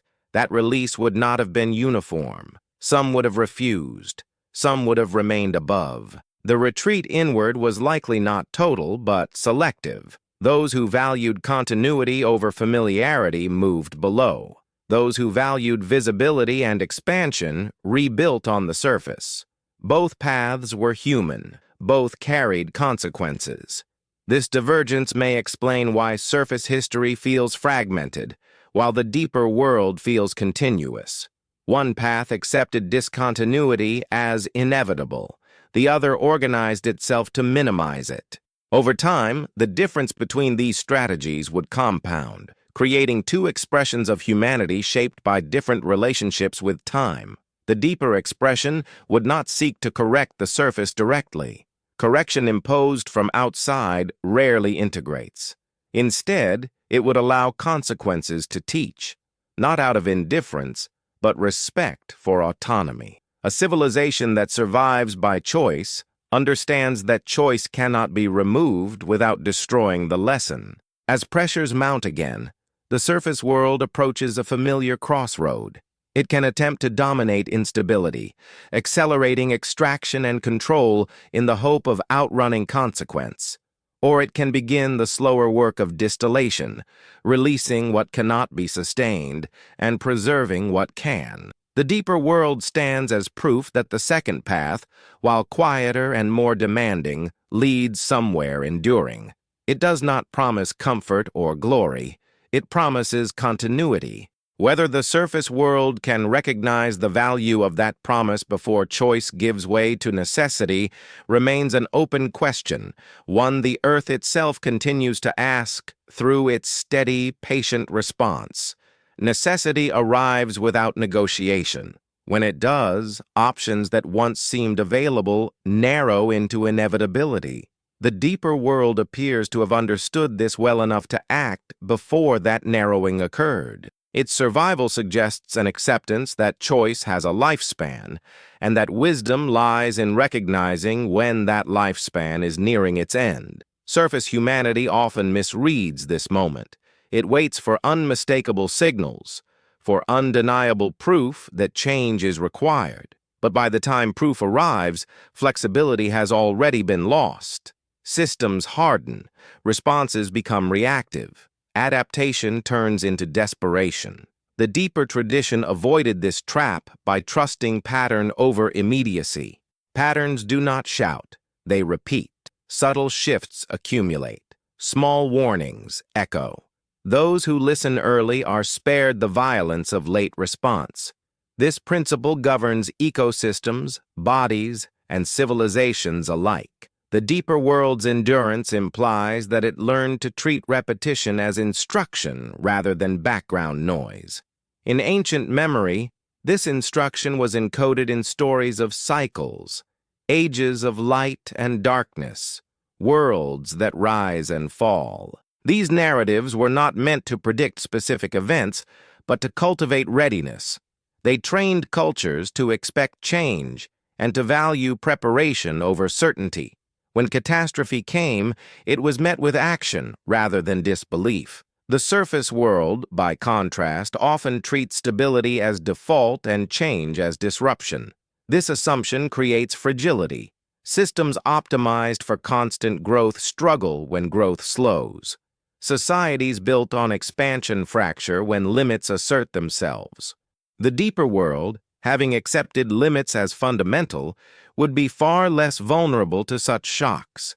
This acceptance would extend inward, shaping identity itself. Individuals would not define themselves by accumulation or status, but by contribution to coherence.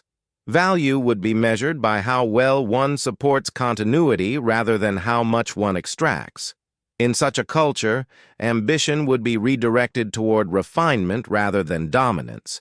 Refinement is invisible to those watching for spectacle. It leaves few monuments.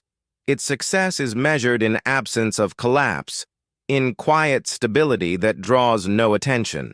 The deeper world may have mastered this art so completely that its existence remains difficult to prove precisely because it has avoided the markers we associate with civilization. If this is true, then searching for ruins or machines may always fall short. The deeper world's greatest structures would be relational, rather than architectural. Its most advanced technologies would be social and perceptual rather than mechanical. These do not fossilize easily. They survive only through practice. As the surface world approaches its own narrowing of choice, the contrast between these paths grows sharper. One path accelerates toward necessity, hoping to overcome limits through force or innovation alone. The other slows, distills, and aligns, accepting that some losses are required to preserve what matters most. The deeper world has already chosen. It carries the memory of that choice forward, quietly, beneath the shifting ground. Whether the surface world will recognize the same moment while choice still exists remains uncertain. But the pattern is clear, and it is repeating once more, as it always has. Repetition does not imply stagnation. It implies unfinished learning. Each cycle returns not to the same point, but to a similar question, approached with slightly different tools, slightly different awareness. The deeper world, having completed one such cycle, exists as a completed answer. The surface world now approaches the question again, carrying both more power and more risk than before. Power accelerates consequence. The surface world's capacity to alter climate, ecosystems, and even the structure of matter itself compresses timelines that once unfolded over centuries. This compression reduces margin for error. Small miscalculations propagate quickly. Feedback arrives late and arrives hard. The deeper world's lesson becomes more relevant precisely because the stakes are higher. If catastrophe arrives faster now, so must recognition. But recognition cannot be rushed. It must be integrated. This paradox defines the current moment. The surface world senses urgency, yet the solution requires slowing down. It seeks control, yet endurance demands release. These contradictions create tension that feels unbearable to cultures trained to resolve conflict through action. The deeper tradition would recognize this tension as the final test, before necessity. When opposing impulses peak simultaneously, the choice becomes unavoidable. One impulse must be relinquished. Either acceleration gives way to alignment, or alignment is postponed until collapse enforces it. Ancient memory suggests that the First Empire faced this same moment. Its response was not unanimous. Some resisted, some delayed, some chose familiarity over foresight. Those who descended did so knowing they would be forgotten, misunderstood, perhaps even denied. They accepted obscurity as the cost of continuity. This acceptance may be the most difficult aspect for the surface world to grasp. Modern civilization is built on recognition, validation, and visibility. To choose a path that ensures survival but forfeits acknowledgement feels intolerable. Yet endurance rarely announces itself. It persists quietly while louder systems burn out. If the deeper world still listens, it listens not for declarations, but for behavior. shifts in how resources are treated, in how time is valued, in how success is measured. These shifts do not trend loudly. They emerge in margins, in local choices, in cultural undercurrents that rarely make headlines. Such changes may already be underway, scattered and fragile. They are easy to dismiss as insufficient, but the deeper tradition would recognize them as early signals, the same kinds of signals that once guided a descent inward, small at first, often ignored, only obvious in retrospect. Whether these signals coalesce into a true turning point remains unknown. History offers no guarantees. It offers only patterns. The deeper world stands as one possible outcome of those patterns, not a promise, but a precedent. As the surface world continues forward, the Earth responds as it always has, with patience and correction. Beneath the continents, beneath the noise and urgency, the memory of an earlier choice remains intact, waiting not to be discovered, but to be mirrored. Mirroring is the quiet mechanism by which learning completes itself. A lesson is not truly understood when it is observed, only when it is repeated with awareness. The deeper world represents such a repetition brought to completion. It did not merely survive catastrophe. It integrated the causes of that catastrophe into its way of being, ensuring they would not arise again in the same form. Surface humanity now approaches the same mirror. It sees reflections of its own behavior in environmental response, social strain, and accelerating instability. These reflections are uncomfortable because they remove the illusion of separation. They reveal that consequence is not external. It is relational. What is done returns, altered but unmistakable. In ancient memory, the final stage before retreat was marked by a sense of inevitability paired with denial.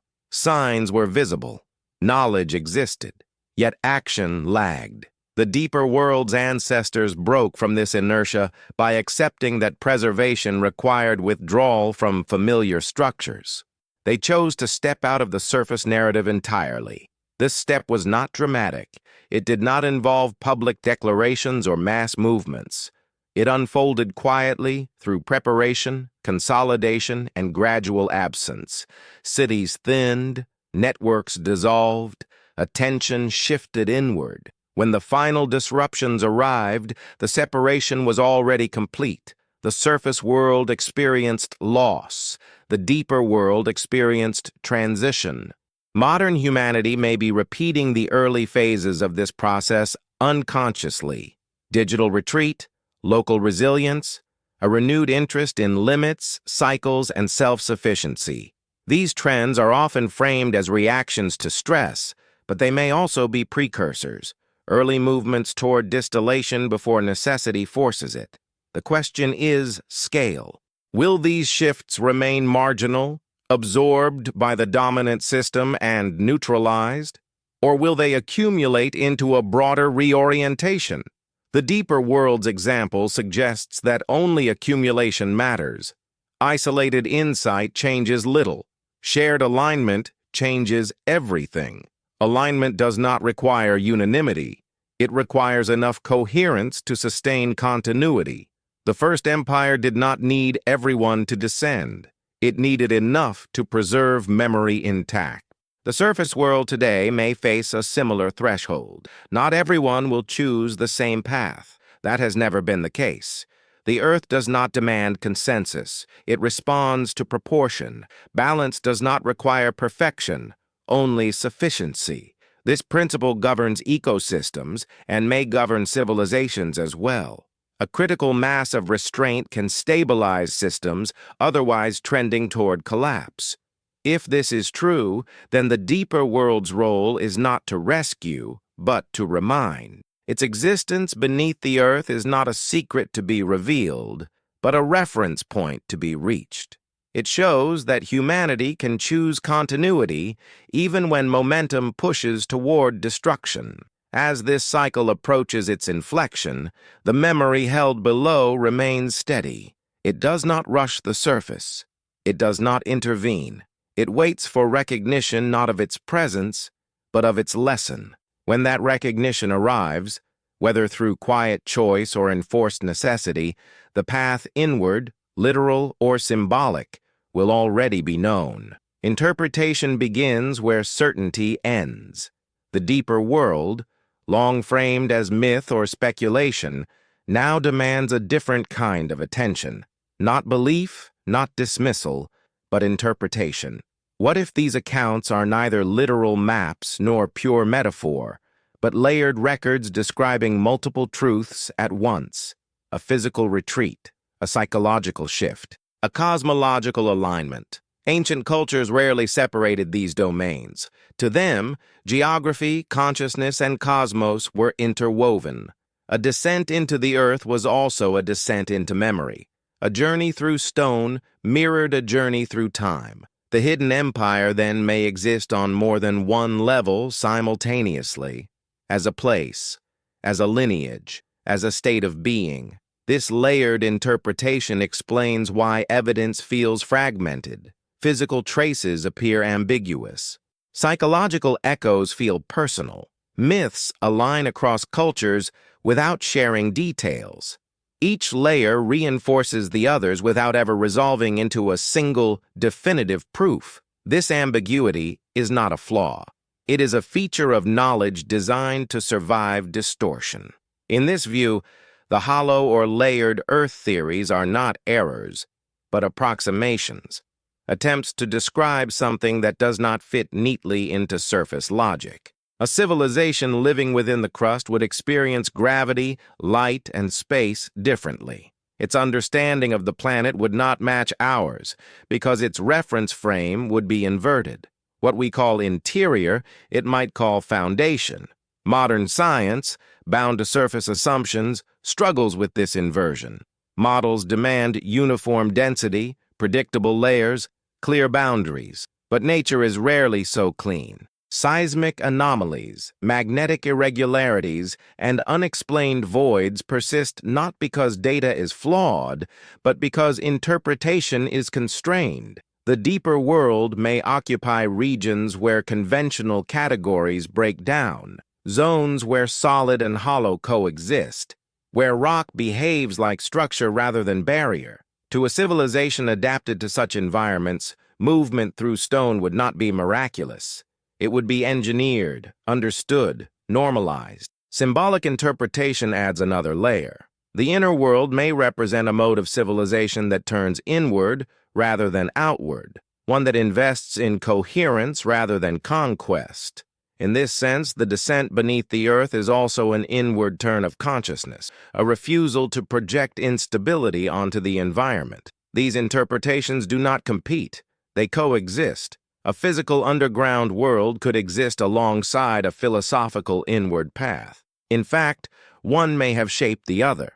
Living beneath the surface would reinforce introspection, patience, and restraint. These traits would become cultural foundations rather than personal choices. If this is so, then searching only for entrances misses the point. The deeper world is not accessed through force, but through alignment. Its gates are not locations, but conditions. When the surface world begins to value depth over speed, continuity over expansion, the boundary between interpretation and reality may soften. The greatest mistake would be to demand clarity where ambiguity protects endurance.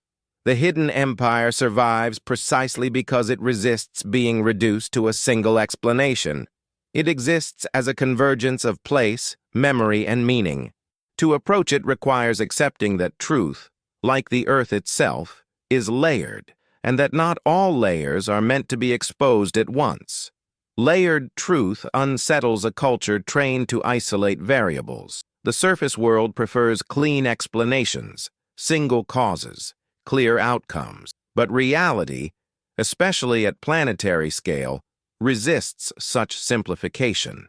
The deeper world, as a convergence of physical, cultural, and perceptual layers, exemplifies this resistance. It cannot be pinned down without losing what makes it enduring. This resistance is evident in how hollow Earth theories have persisted at the margins of science. They are neither fully embraced nor entirely dismissed. Instead, they linger as unresolved questions, resurfacing whenever conventional models encounter anomalies they cannot easily absorb. This persistence suggests that the theories touch something real, even if the form is misunderstood. Edmund Halley's proposal of a layered Earth was an early attempt to reconcile observed irregularities in magnetism with the limited tools of his time. Later thinkers refined or abandoned the idea as new data emerged. Yet the anomalies did not vanish. They changed shape, seismic shadows, density discrepancies, unexpected heat flows.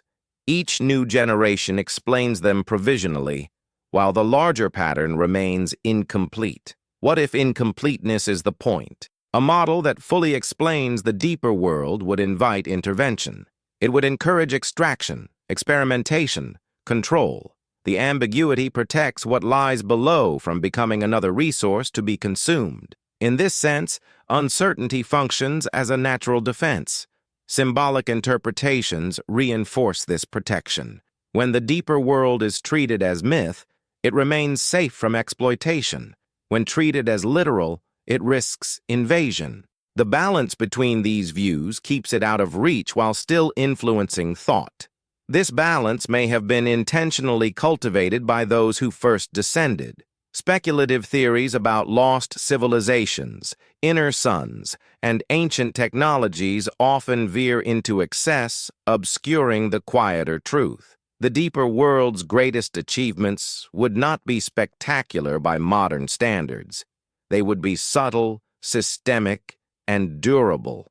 Technologies designed to last rather than impress. Social structures designed to stabilize rather than dominate. Modern parallels exist in systems that prioritize resilience over efficiency, redundancy over optimization, diversity over uniformity. These principles are increasingly recognized as essential for long-term survival, yet they conflict with short-term incentives. The deeper world appears to have resolved this conflict by choosing endurance as its primary metric. If ancient knowledge of such principles survived, it would not do so as blueprints. It would survive as orientation, a way of asking questions, a preference for certain solutions over others. This orientation can persist even when details are lost. It can re-emerge whenever conditions demand it. The surface world now faces conditions that demand such orientation. Linear progress falters. Optimization reveals fragility. Growth encounters planetary limits. In this context, the deeper world's layered truth feels less like speculation and more like a forgotten framework resurfacing. Whether humanity interprets this framework as literal underground cities or as a call to inward realignment may matter less than whether it responds at all. The deeper world does not require recognition to endure. It requires only that the lesson it embodies eventually finds expression again on the surface, before ambiguity gives way to necessity. Necessity removes ambiguity. When conditions tighten enough, interpretation gives way to response. The surface world has not yet reached that point, but it approaches it steadily, pulled forward by momentum it no longer fully controls. In this narrowing space, old frameworks lose their usefulness, and forgotten ones begin to surface, not as nostalgia, but as survival strategies. The deeper world represents one such framework. Whether understood as a literal civilization beneath the crust or as a symbolic inheritance carried through time, it offers a model fundamentally opposed to the surface logic of endless expansion. It suggests that continuity depends not on conquering limits, but on inhabiting them wisely. Ancient astronomical traditions reinforce this perspective. They track long cycles rather than short events, precession rather than seasons, ages rather than years. These timescales dwarf individual ambition and reframe human activity as a brief participation in processes far larger than any one culture. The deeper world, aligned with such scales, would naturally adopt humility as a practical necessity rather than a moral stance.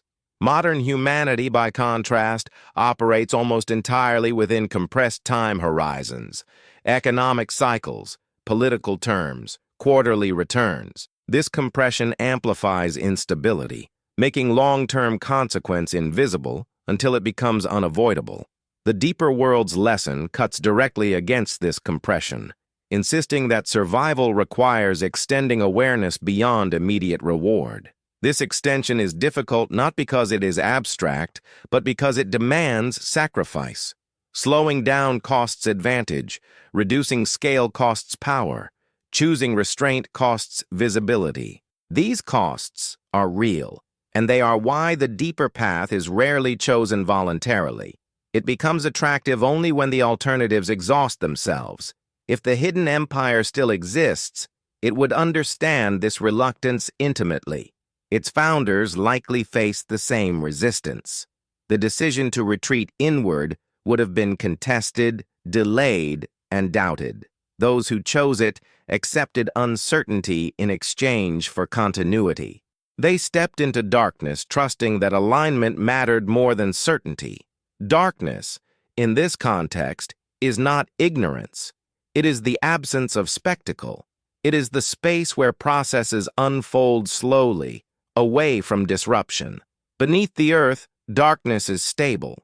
It does not fluctuate with seasons or conflict. It allows attention to deepen rather than scatter.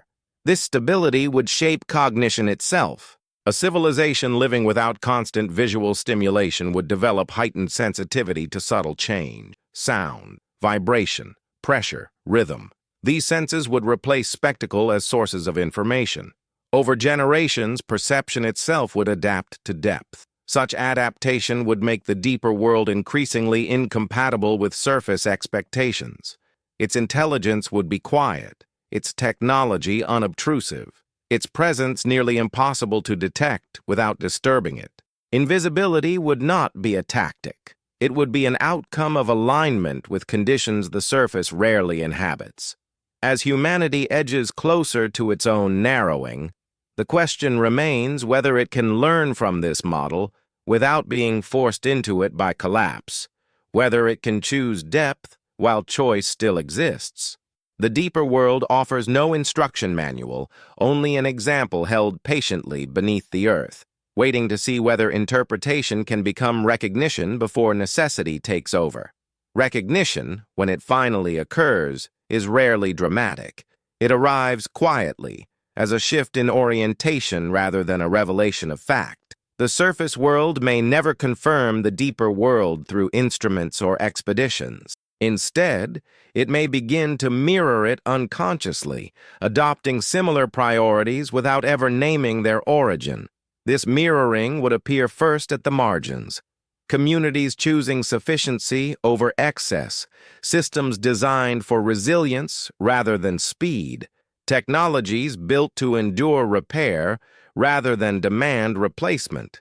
These choices would not announce themselves as revolutionary. They would feel modest, even regressive, to a culture trained to equate progress with expansion. Yet beneath this modesty lies a profound reorientation. It is the same turn inward that once guided a civilization below the crust. A decision to live within limits rather than against them. To treat the earth not as a backdrop, but as a participant. This shift does not require belief in hidden empires. It requires only attentiveness to consequence. Ancient memory suggests that when such mirroring reaches a critical mass, conditions stabilize, not permanently, but enough to interrupt collapse. Balance does not eliminate cycles, it softens their extremes. The deeper world's endurance may owe less to isolation than to this principle. It learned how to reduce amplitude, how to absorb shock without breaking. Surface humanity often seeks permanence. The deeper tradition accepted impermanence and worked within it. This acceptance transforms response. Instead of resisting change, it prepares for it. Instead of fearing loss, it plans continuity. These attitudes alter outcomes more reliably than any technology. If the hidden empire still exists, It may be less concerned with whether it is ever discovered than with whether its way of being is ever replicated. Its survival would be meaningless if it remained singular. Meaning emerges when a pattern repeats, when a choice becomes transferable. Transfer does not require contact, it requires readiness. When conditions on the surface demand a different approach, older solutions resurface naturally, not because they are taught, but because they fit. The deeper world's model may be re-emerging now for this reason. It fits the moment. This fit can be felt as a quiet discomfort with excess, a growing unease with speed, a desire for depth that cannot be satisfied by accumulation. These sensations are often dismissed as fatigue or nostalgia, but they may be signals of alignment beginning to form. The Earth responds to such alignment subtly. Systems recover, feedback softens, thresholds recede. These changes are difficult to attribute to any single cause, which makes them easy to ignore. But they matter. They suggest that choice still exists. As long as choice exists, the deeper world remains a possibility rather than a necessity. It stands beneath the surface not as a refuge to flee into, but as a reminder of what humanity is capable of choosing. When recognition matures into action, the distance between surface and depth will no longer be measured in kilometers, but in coherence. Coherence is felt before it is articulated. It manifests as a sense that actions and consequences are no longer misaligned. That effort produces stability rather than acceleration toward exhaustion. The deeper world, as a model of coherence, would have cultivated this sensation deliberately, using it as a guide long before formal measurement was possible. Surface civilizations often chase coherence through control, laws, systems, technologies designed to enforce order. But enforced order is brittle. It fractures under stress. The deeper tradition appears to have pursued coherence through relationship, between people, between systems, between civilization and planet. Relationship absorbs strain. Control resists it. This relational coherence would extend even to how the deeper world understood knowledge. Instead of accumulating information endlessly, it would curate understanding carefully. What was preserved would be what continued to function across changing conditions. Knowledge that required perfect stability would be discarded. Only adaptable insight would remain. This curation may explain why fragments of ancient wisdom feel timeless. They persist not because they are poetic, but because they are functional. Principles of balance, reciprocity, and restraint work under many conditions. They survive distortion. They do not depend on specific tools or environments. In this way, they act like seeds, capable of rerouting wherever conditions allow. The surface world, driven by novelty, often overlooks this durability. It replaces what still works with what is merely new. Over time, this replacement accelerates fragility. Systems become complex but shallow. When stress arrives, there is little depth to draw from. The deeper world's coherence arises from the opposite approach. Fewer systems, deeper roots. Depth changes perception of risk. A civilization grounded in long memory does not fear short-term disruption as much as long-term imbalance. It is willing to endure temporary hardship to avoid irreversible loss. This willingness appears irrational to cultures focused on immediacy. Yet it is precisely this trait that preserves continuity.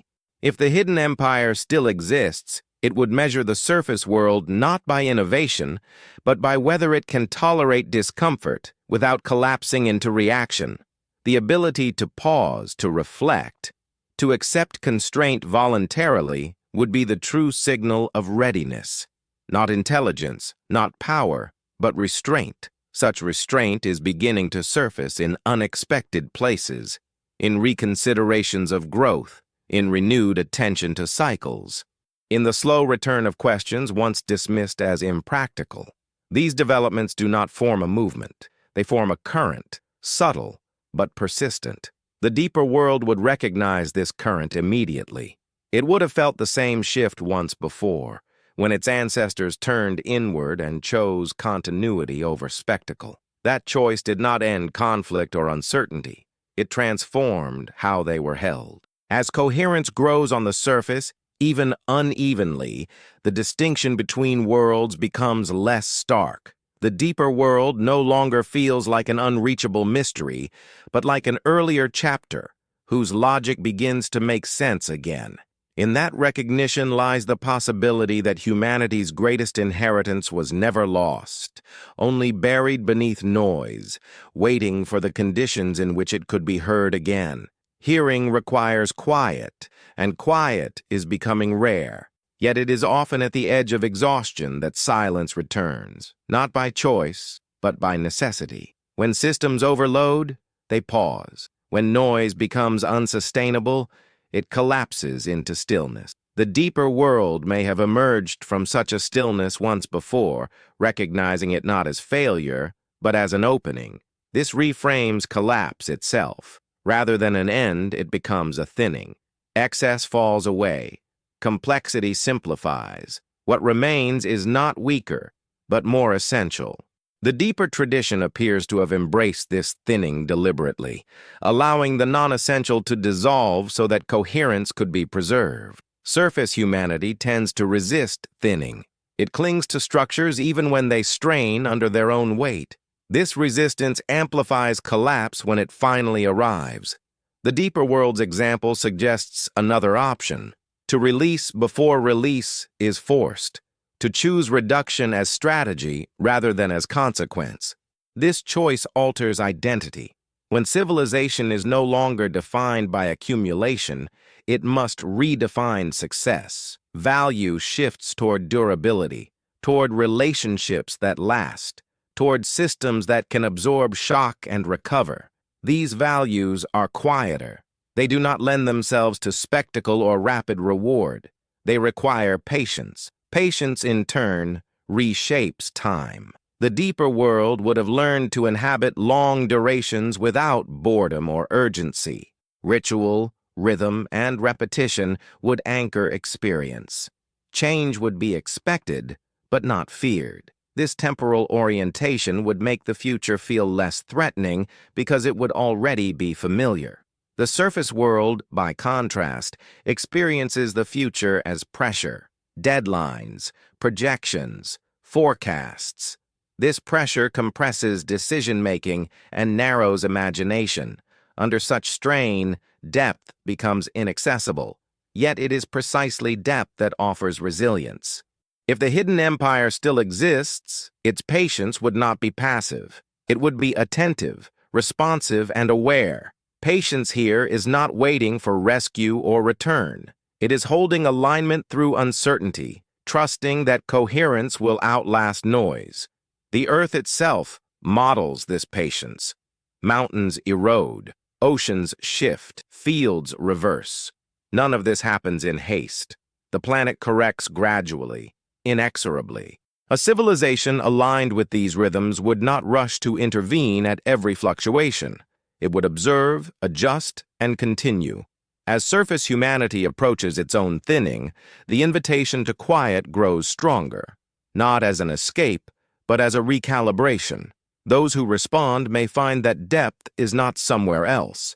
It is a way of being that has always been available, obscured by excess. The deeper world's greatest gift may be this reminder that beneath acceleration, beneath collapse, beneath fear, there is still time. And in that time, there is space to choose coherence over chaos, continuity over spectacle, and memory over noise. Memory, when it returns, does not arrive whole. It surfaces in fragments, impressions, instincts that feel older than personal experience. The deeper world's memory would move this way, rising not as revelation, but as resonance. A recognition that something once known still fits, still holds, still works when other frameworks fail. Surface humanity often treats memory as backward-looking, a record of what has been. The deeper tradition appears to have treated memory as forward guidance, a way of navigating what is yet to come.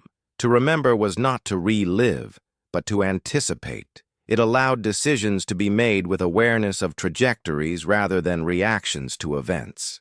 This distinction changes everything. A civilization that remembers forward does not need to predict precisely. It senses direction. It recognizes when momentum is carrying it toward instability and adjusts early. This sensitivity would feel almost intuitive, yet it would be grounded in accumulated experience rather than guesswork. Modern humanity is beginning to rediscover the limits of prediction. Models grow complex. Forecasts diverge. Confidence erodes. In this uncertainty, there is an opportunity to shift from control to orientation, to ask not what will happen, but what direction we are moving in, and whether that direction can be sustained. The deeper world's orientation would be unmistakable, toward balance, toward continuity, toward sufficiency. These are not goals that expire. They remain relevant regardless of circumstance. This universality is what allows them to endure across cycles. If the hidden empire still exists, it may not preserve memory in archives or monuments. It may preserve it in practices that align behavior with long-term coherence, practices that feel simple, even mundane, but that quietly prevent escalation. Over time, these practices become culture. Culture becomes stability. The surface world often underestimates the power of such simplicity. It searches for transformative solutions while overlooking stabilizing ones. Yet it is stabilization that allows transformation to occur without destruction. The deeper world appears to have understood this deeply. As humanity approaches the closing of another cycle, memory begins to stir, not as fear of collapse, but as fatigue with repetition, a sense that there must be another way to inhabit the planet. This sense does not require proof of underground civilizations to be valid. It requires only honesty about patterns. The deeper world's presence beneath the earth becomes almost secondary at this point. Whether literal or symbolic, it has served its purpose by holding continuity long enough for recognition to become possible again. What happens next depends not on discovery, but on choice. In this moment, memory offers no guarantees. It offers orientation, a reminder that humanity has faced this turning before and that survival did not come from speed or dominance, but from depth, restraint, and the courage to choose coherence when the easier path was collapse. Choice, when it finally becomes conscious, often feels anticlimactic. There is no thunder, no announcement, no clear dividing line between before and after. The deeper world's great decision was likely made this way, not in a single moment, but across many small acts of restraint, many quiet refusals to continue in a direction that no longer aligned with endurance. This is how large transitions actually occur, not through revolution, but through accumulation. Enough people choosing differently, enough systems bending instead of breaking, enough attention paid to consequence rather than reward. Over time, these small shifts tip the balance. What once seemed inevitable begins to loosen. The surface world now stands within such a gradual tipping. Old assumptions weaken. Growth loses its certainty. Speed no longer guarantees advantage. These changes are often framed as crises, but they may also be openings, moments when the future is not yet locked in, when orientation matters more than momentum. The deeper world would recognize this interval immediately. It would know that what follows depends less on innovation than on discernment. Not every solution is worth pursuing. Not every capability should be exercised. Wisdom lies in selection, in knowing what not to do. This restraint is difficult because it feels like loss. It asks civilizations to relinquish identities built on expansion and control. The deeper tradition appears to have accepted this loss willingly, understanding that some identities cannot survive the conditions ahead. What remains after release is not emptiness, but clarity. clarity simplifies action. When priorities narrow, effort concentrates. The deeper world's endurance suggests that it found a small set of principles worth protecting above all else. Balance, continuity, responsibility. These principles guided decisions even when outcomes were uncertain. Surface humanity often seeks certainty before acting. The deeper tradition acted to preserve alignment even without certainty. This willingness to move without guarantees may be its defining strength. It trusted the direction, not the forecast. As the present cycle advances, the opportunity for such trust still exists. It has not yet been closed by necessity, but the window narrows as momentum builds. Each choice to accelerate makes the next choice harder. Each choice to slow creates space. The hidden empire beneath the earth, whether physical or remembered, does not demand that humanity follow its path exactly. It offers something quieter and more difficult, proof that another response to collapse once existed, proof that survival did not require domination, proof that memory, when protected, can carry a civilization beyond the lifespan of any single age. As this realization settles, the story begins to release its grip. The mystery does not need resolution. The lesson does not need confirmation.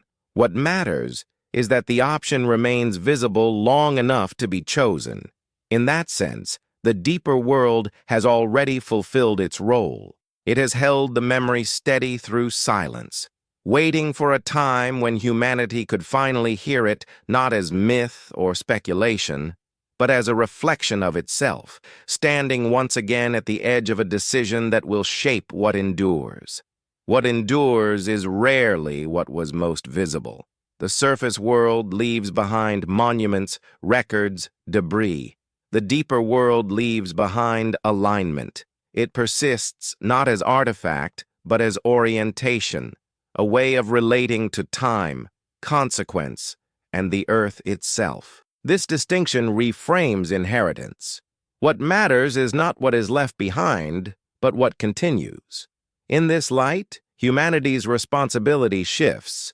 Inheritance is no longer about recovering lost technologies or discovering hidden cities. It is about carrying forward a posture toward existence that can survive repetition. The deeper world does not ask to be found. It asks to be matched. Matching requires honesty. About limits, about patterns, about the cost of pretending that the present moment is unique enough to escape the past. The surface world often insists on novelty, but cycles are indifferent to narrative. They repeat until they are understood. The deeper tradition appears to have accepted this without resentment, using repetition as teacher rather than enemy. Responsibility also requires restraint in storytelling. The temptation to sensationalize the hidden world, to turn it into spectacle or escape, mirrors the very patterns that once led to collapse. If the deeper world exists, it survives precisely because it refused spectacle. To honor it would mean resisting the urge to turn it into an object of consumption. This restraint extends inward. Each individual choice contributes to collective momentum. Small decisions accumulate into orientation. The deeper world's endurance suggests that responsibility was distributed rather than centralized. No single authority enforced coherence. It emerged from shared understanding of consequence. Such understanding does not eliminate conflict. It contextualizes it. Disagreement becomes manageable when continuity is the shared priority. Loss becomes bearable when it serves preservation. These are not ideals. They are survival strategies refined under pressure. As the surface world looks toward uncertain horizons, the weight of responsibility grows heavier, not because collapse is guaranteed, but because choice still exists. Responsibility is most meaningful when exercised before necessity removes alternatives. The deeper world's quiet presence beneath the earth symbolizes this moment. a reminder that humanity has already faced the end of one story and chosen to carry meaning forward rather than start again from fragments. That choice did not erase hardship. It prevented forgetting. In remembering that forgetting itself is a danger, humanity touches its oldest inheritance.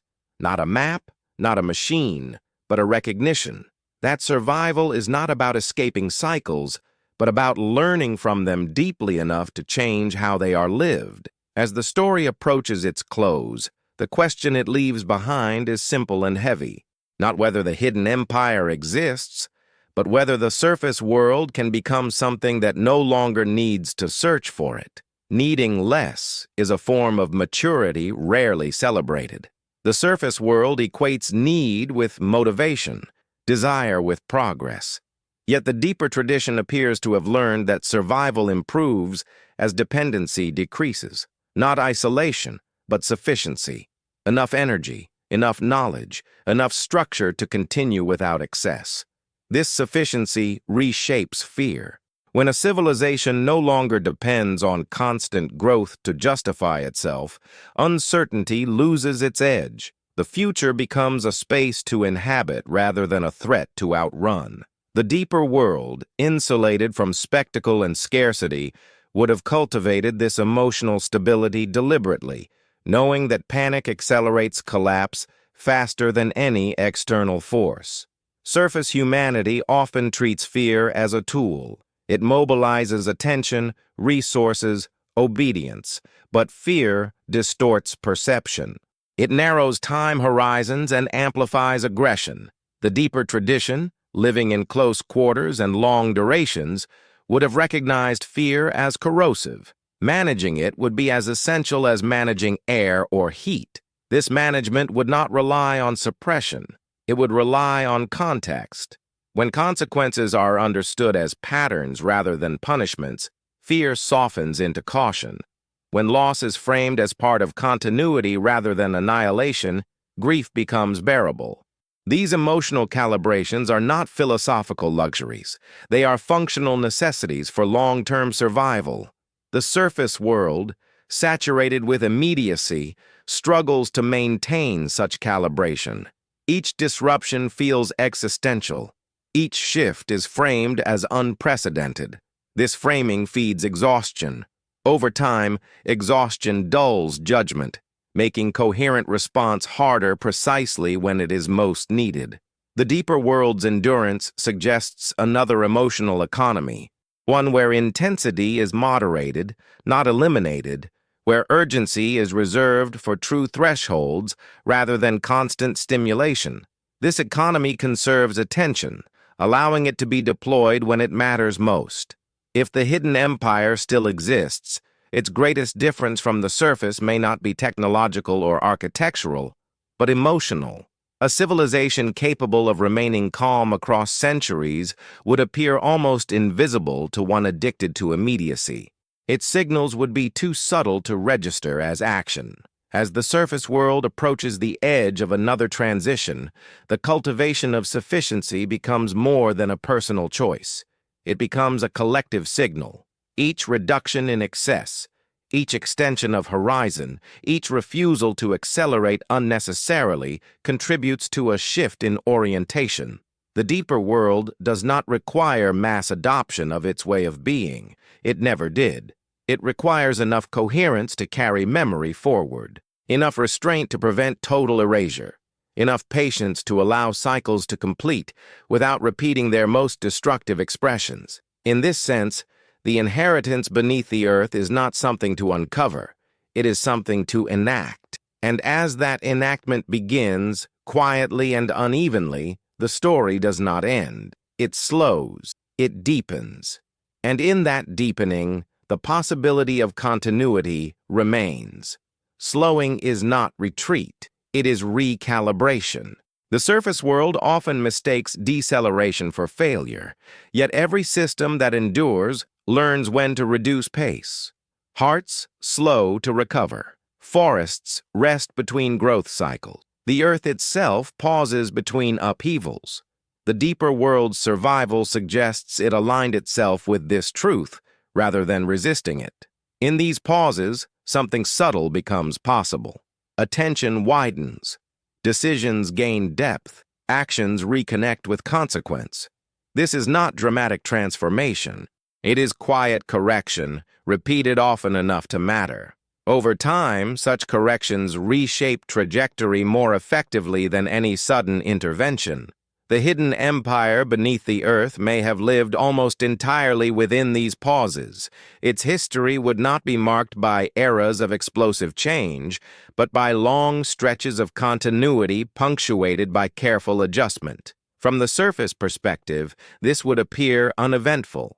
From within, it would feel deliberate and alive. Modern humanity struggles with this mode because it lacks visible reward. There is no immediate proof that slowing works, no spectacle to validate patience. Yet the deeper world's existence, whether literal or symbolic, stands as deferred proof, a confirmation that coherence, once established, can outlast noise. As the surface world confronts its own limits, the temptation to search for dramatic solutions grows stronger. Technologies to fix everything, discoveries to rewrite the rules, escapes from consequence. These temptations echo those that once preceded collapse. The deeper tradition suggests another response, not invention alone, but discernment. Discernment asks which actions deepen coherence and which erode it. It asks not what is possible, but what is appropriate. This question is uncomfortable because it limits power. Yet limits, once accepted, become guides rather than obstacles. If the deeper world still listens, it would hear discernment beginning to surface in the margins, in conversations about enough, in resistance to unnecessary acceleration, in a growing awareness that survival is not about winning, but about lasting. These signals are faint, but they are familiar. The Earth responds to such shifts quietly. Feedback softens. Extremes become less frequent. Recovery becomes possible. None of this feels conclusive. It feels tentative. But tentative beginnings are how durable changes start. As this long narrative approaches its final stillness, the image that remains is not of a hidden city or a sealed gate, but of a planet holding memory in layers. Some layers are loud and fleeting. Others are deep and patient. Humanity moves between them, often without noticing the difference. The deeper world, beneath our feet or within our inheritance, remains a reminder that another relationship with time has already been lived, that survival need not be loud to be real, and that even now, amid uncertainty, the option to slow, to listen, and to choose continuity has not yet been taken away. In the end, the question was never meant to be answered outright. It was meant to be carried, like a low hum beneath awareness, steady enough to shape direction without demanding attention. The deeper world exists in this way, not as a destination, but as a presence that changes how the surface understands itself. If humanity's greatest empire still exists beneath the earth, its greatest achievement is not survival alone. It is restraint, the ability to endure without needing to be seen, to preserve memory without enforcing it, to remain aligned with the planet, while the surface forgets and remembers in cycles. This quiet endurance offers a different ending to history, not a final chapter, not an apocalypse or ascent, but continuation. A long thread of awareness woven through collapse and renewal, never breaking entirely. The surface world may fray, but the thread remains, holding the pattern intact. In this sense, the hidden empire is less a mystery than a mirror. It reflects what humanity can become when it stops measuring success by expansion and starts measuring it by coherence. When it accepts limits not as defeat, but as guidance. When it learns that depth is not something to conquer, but something to inhabit. There may never be a moment when gates open or cities are revealed. There may never be proof that satisfies every doubt. And that may be precisely why the deeper world endures. Certainty invites possession. Possession invites destruction. Ambiguity, held carefully, protects what matters most. As the Earth continues its slow corrections, humanity will continue to face choices framed as crises. Some will accelerate, some will collapse, and some, quietly, will align. These quiet alignments are where continuity is carried forward, often unnoticed until much later, when survival itself becomes the evidence. The story, then, does not conclude with discovery, but with release, a letting go of the need to know everything at once, an acceptance that some truths are meant to guide behavior rather than satisfy curiosity. The deeper world remains beneath the surface, not waiting to be found, but waiting to be reflected, and perhaps that is the final inheritance. Not a forgotten throne beneath our feet, but a reminder beneath our thoughts, that humanity has already learned how to endure, that the knowledge was never lost, only buried beneath noise, and that even now, in the quiet moments between urgency and fear, the Earth still holds space for us to remember it again.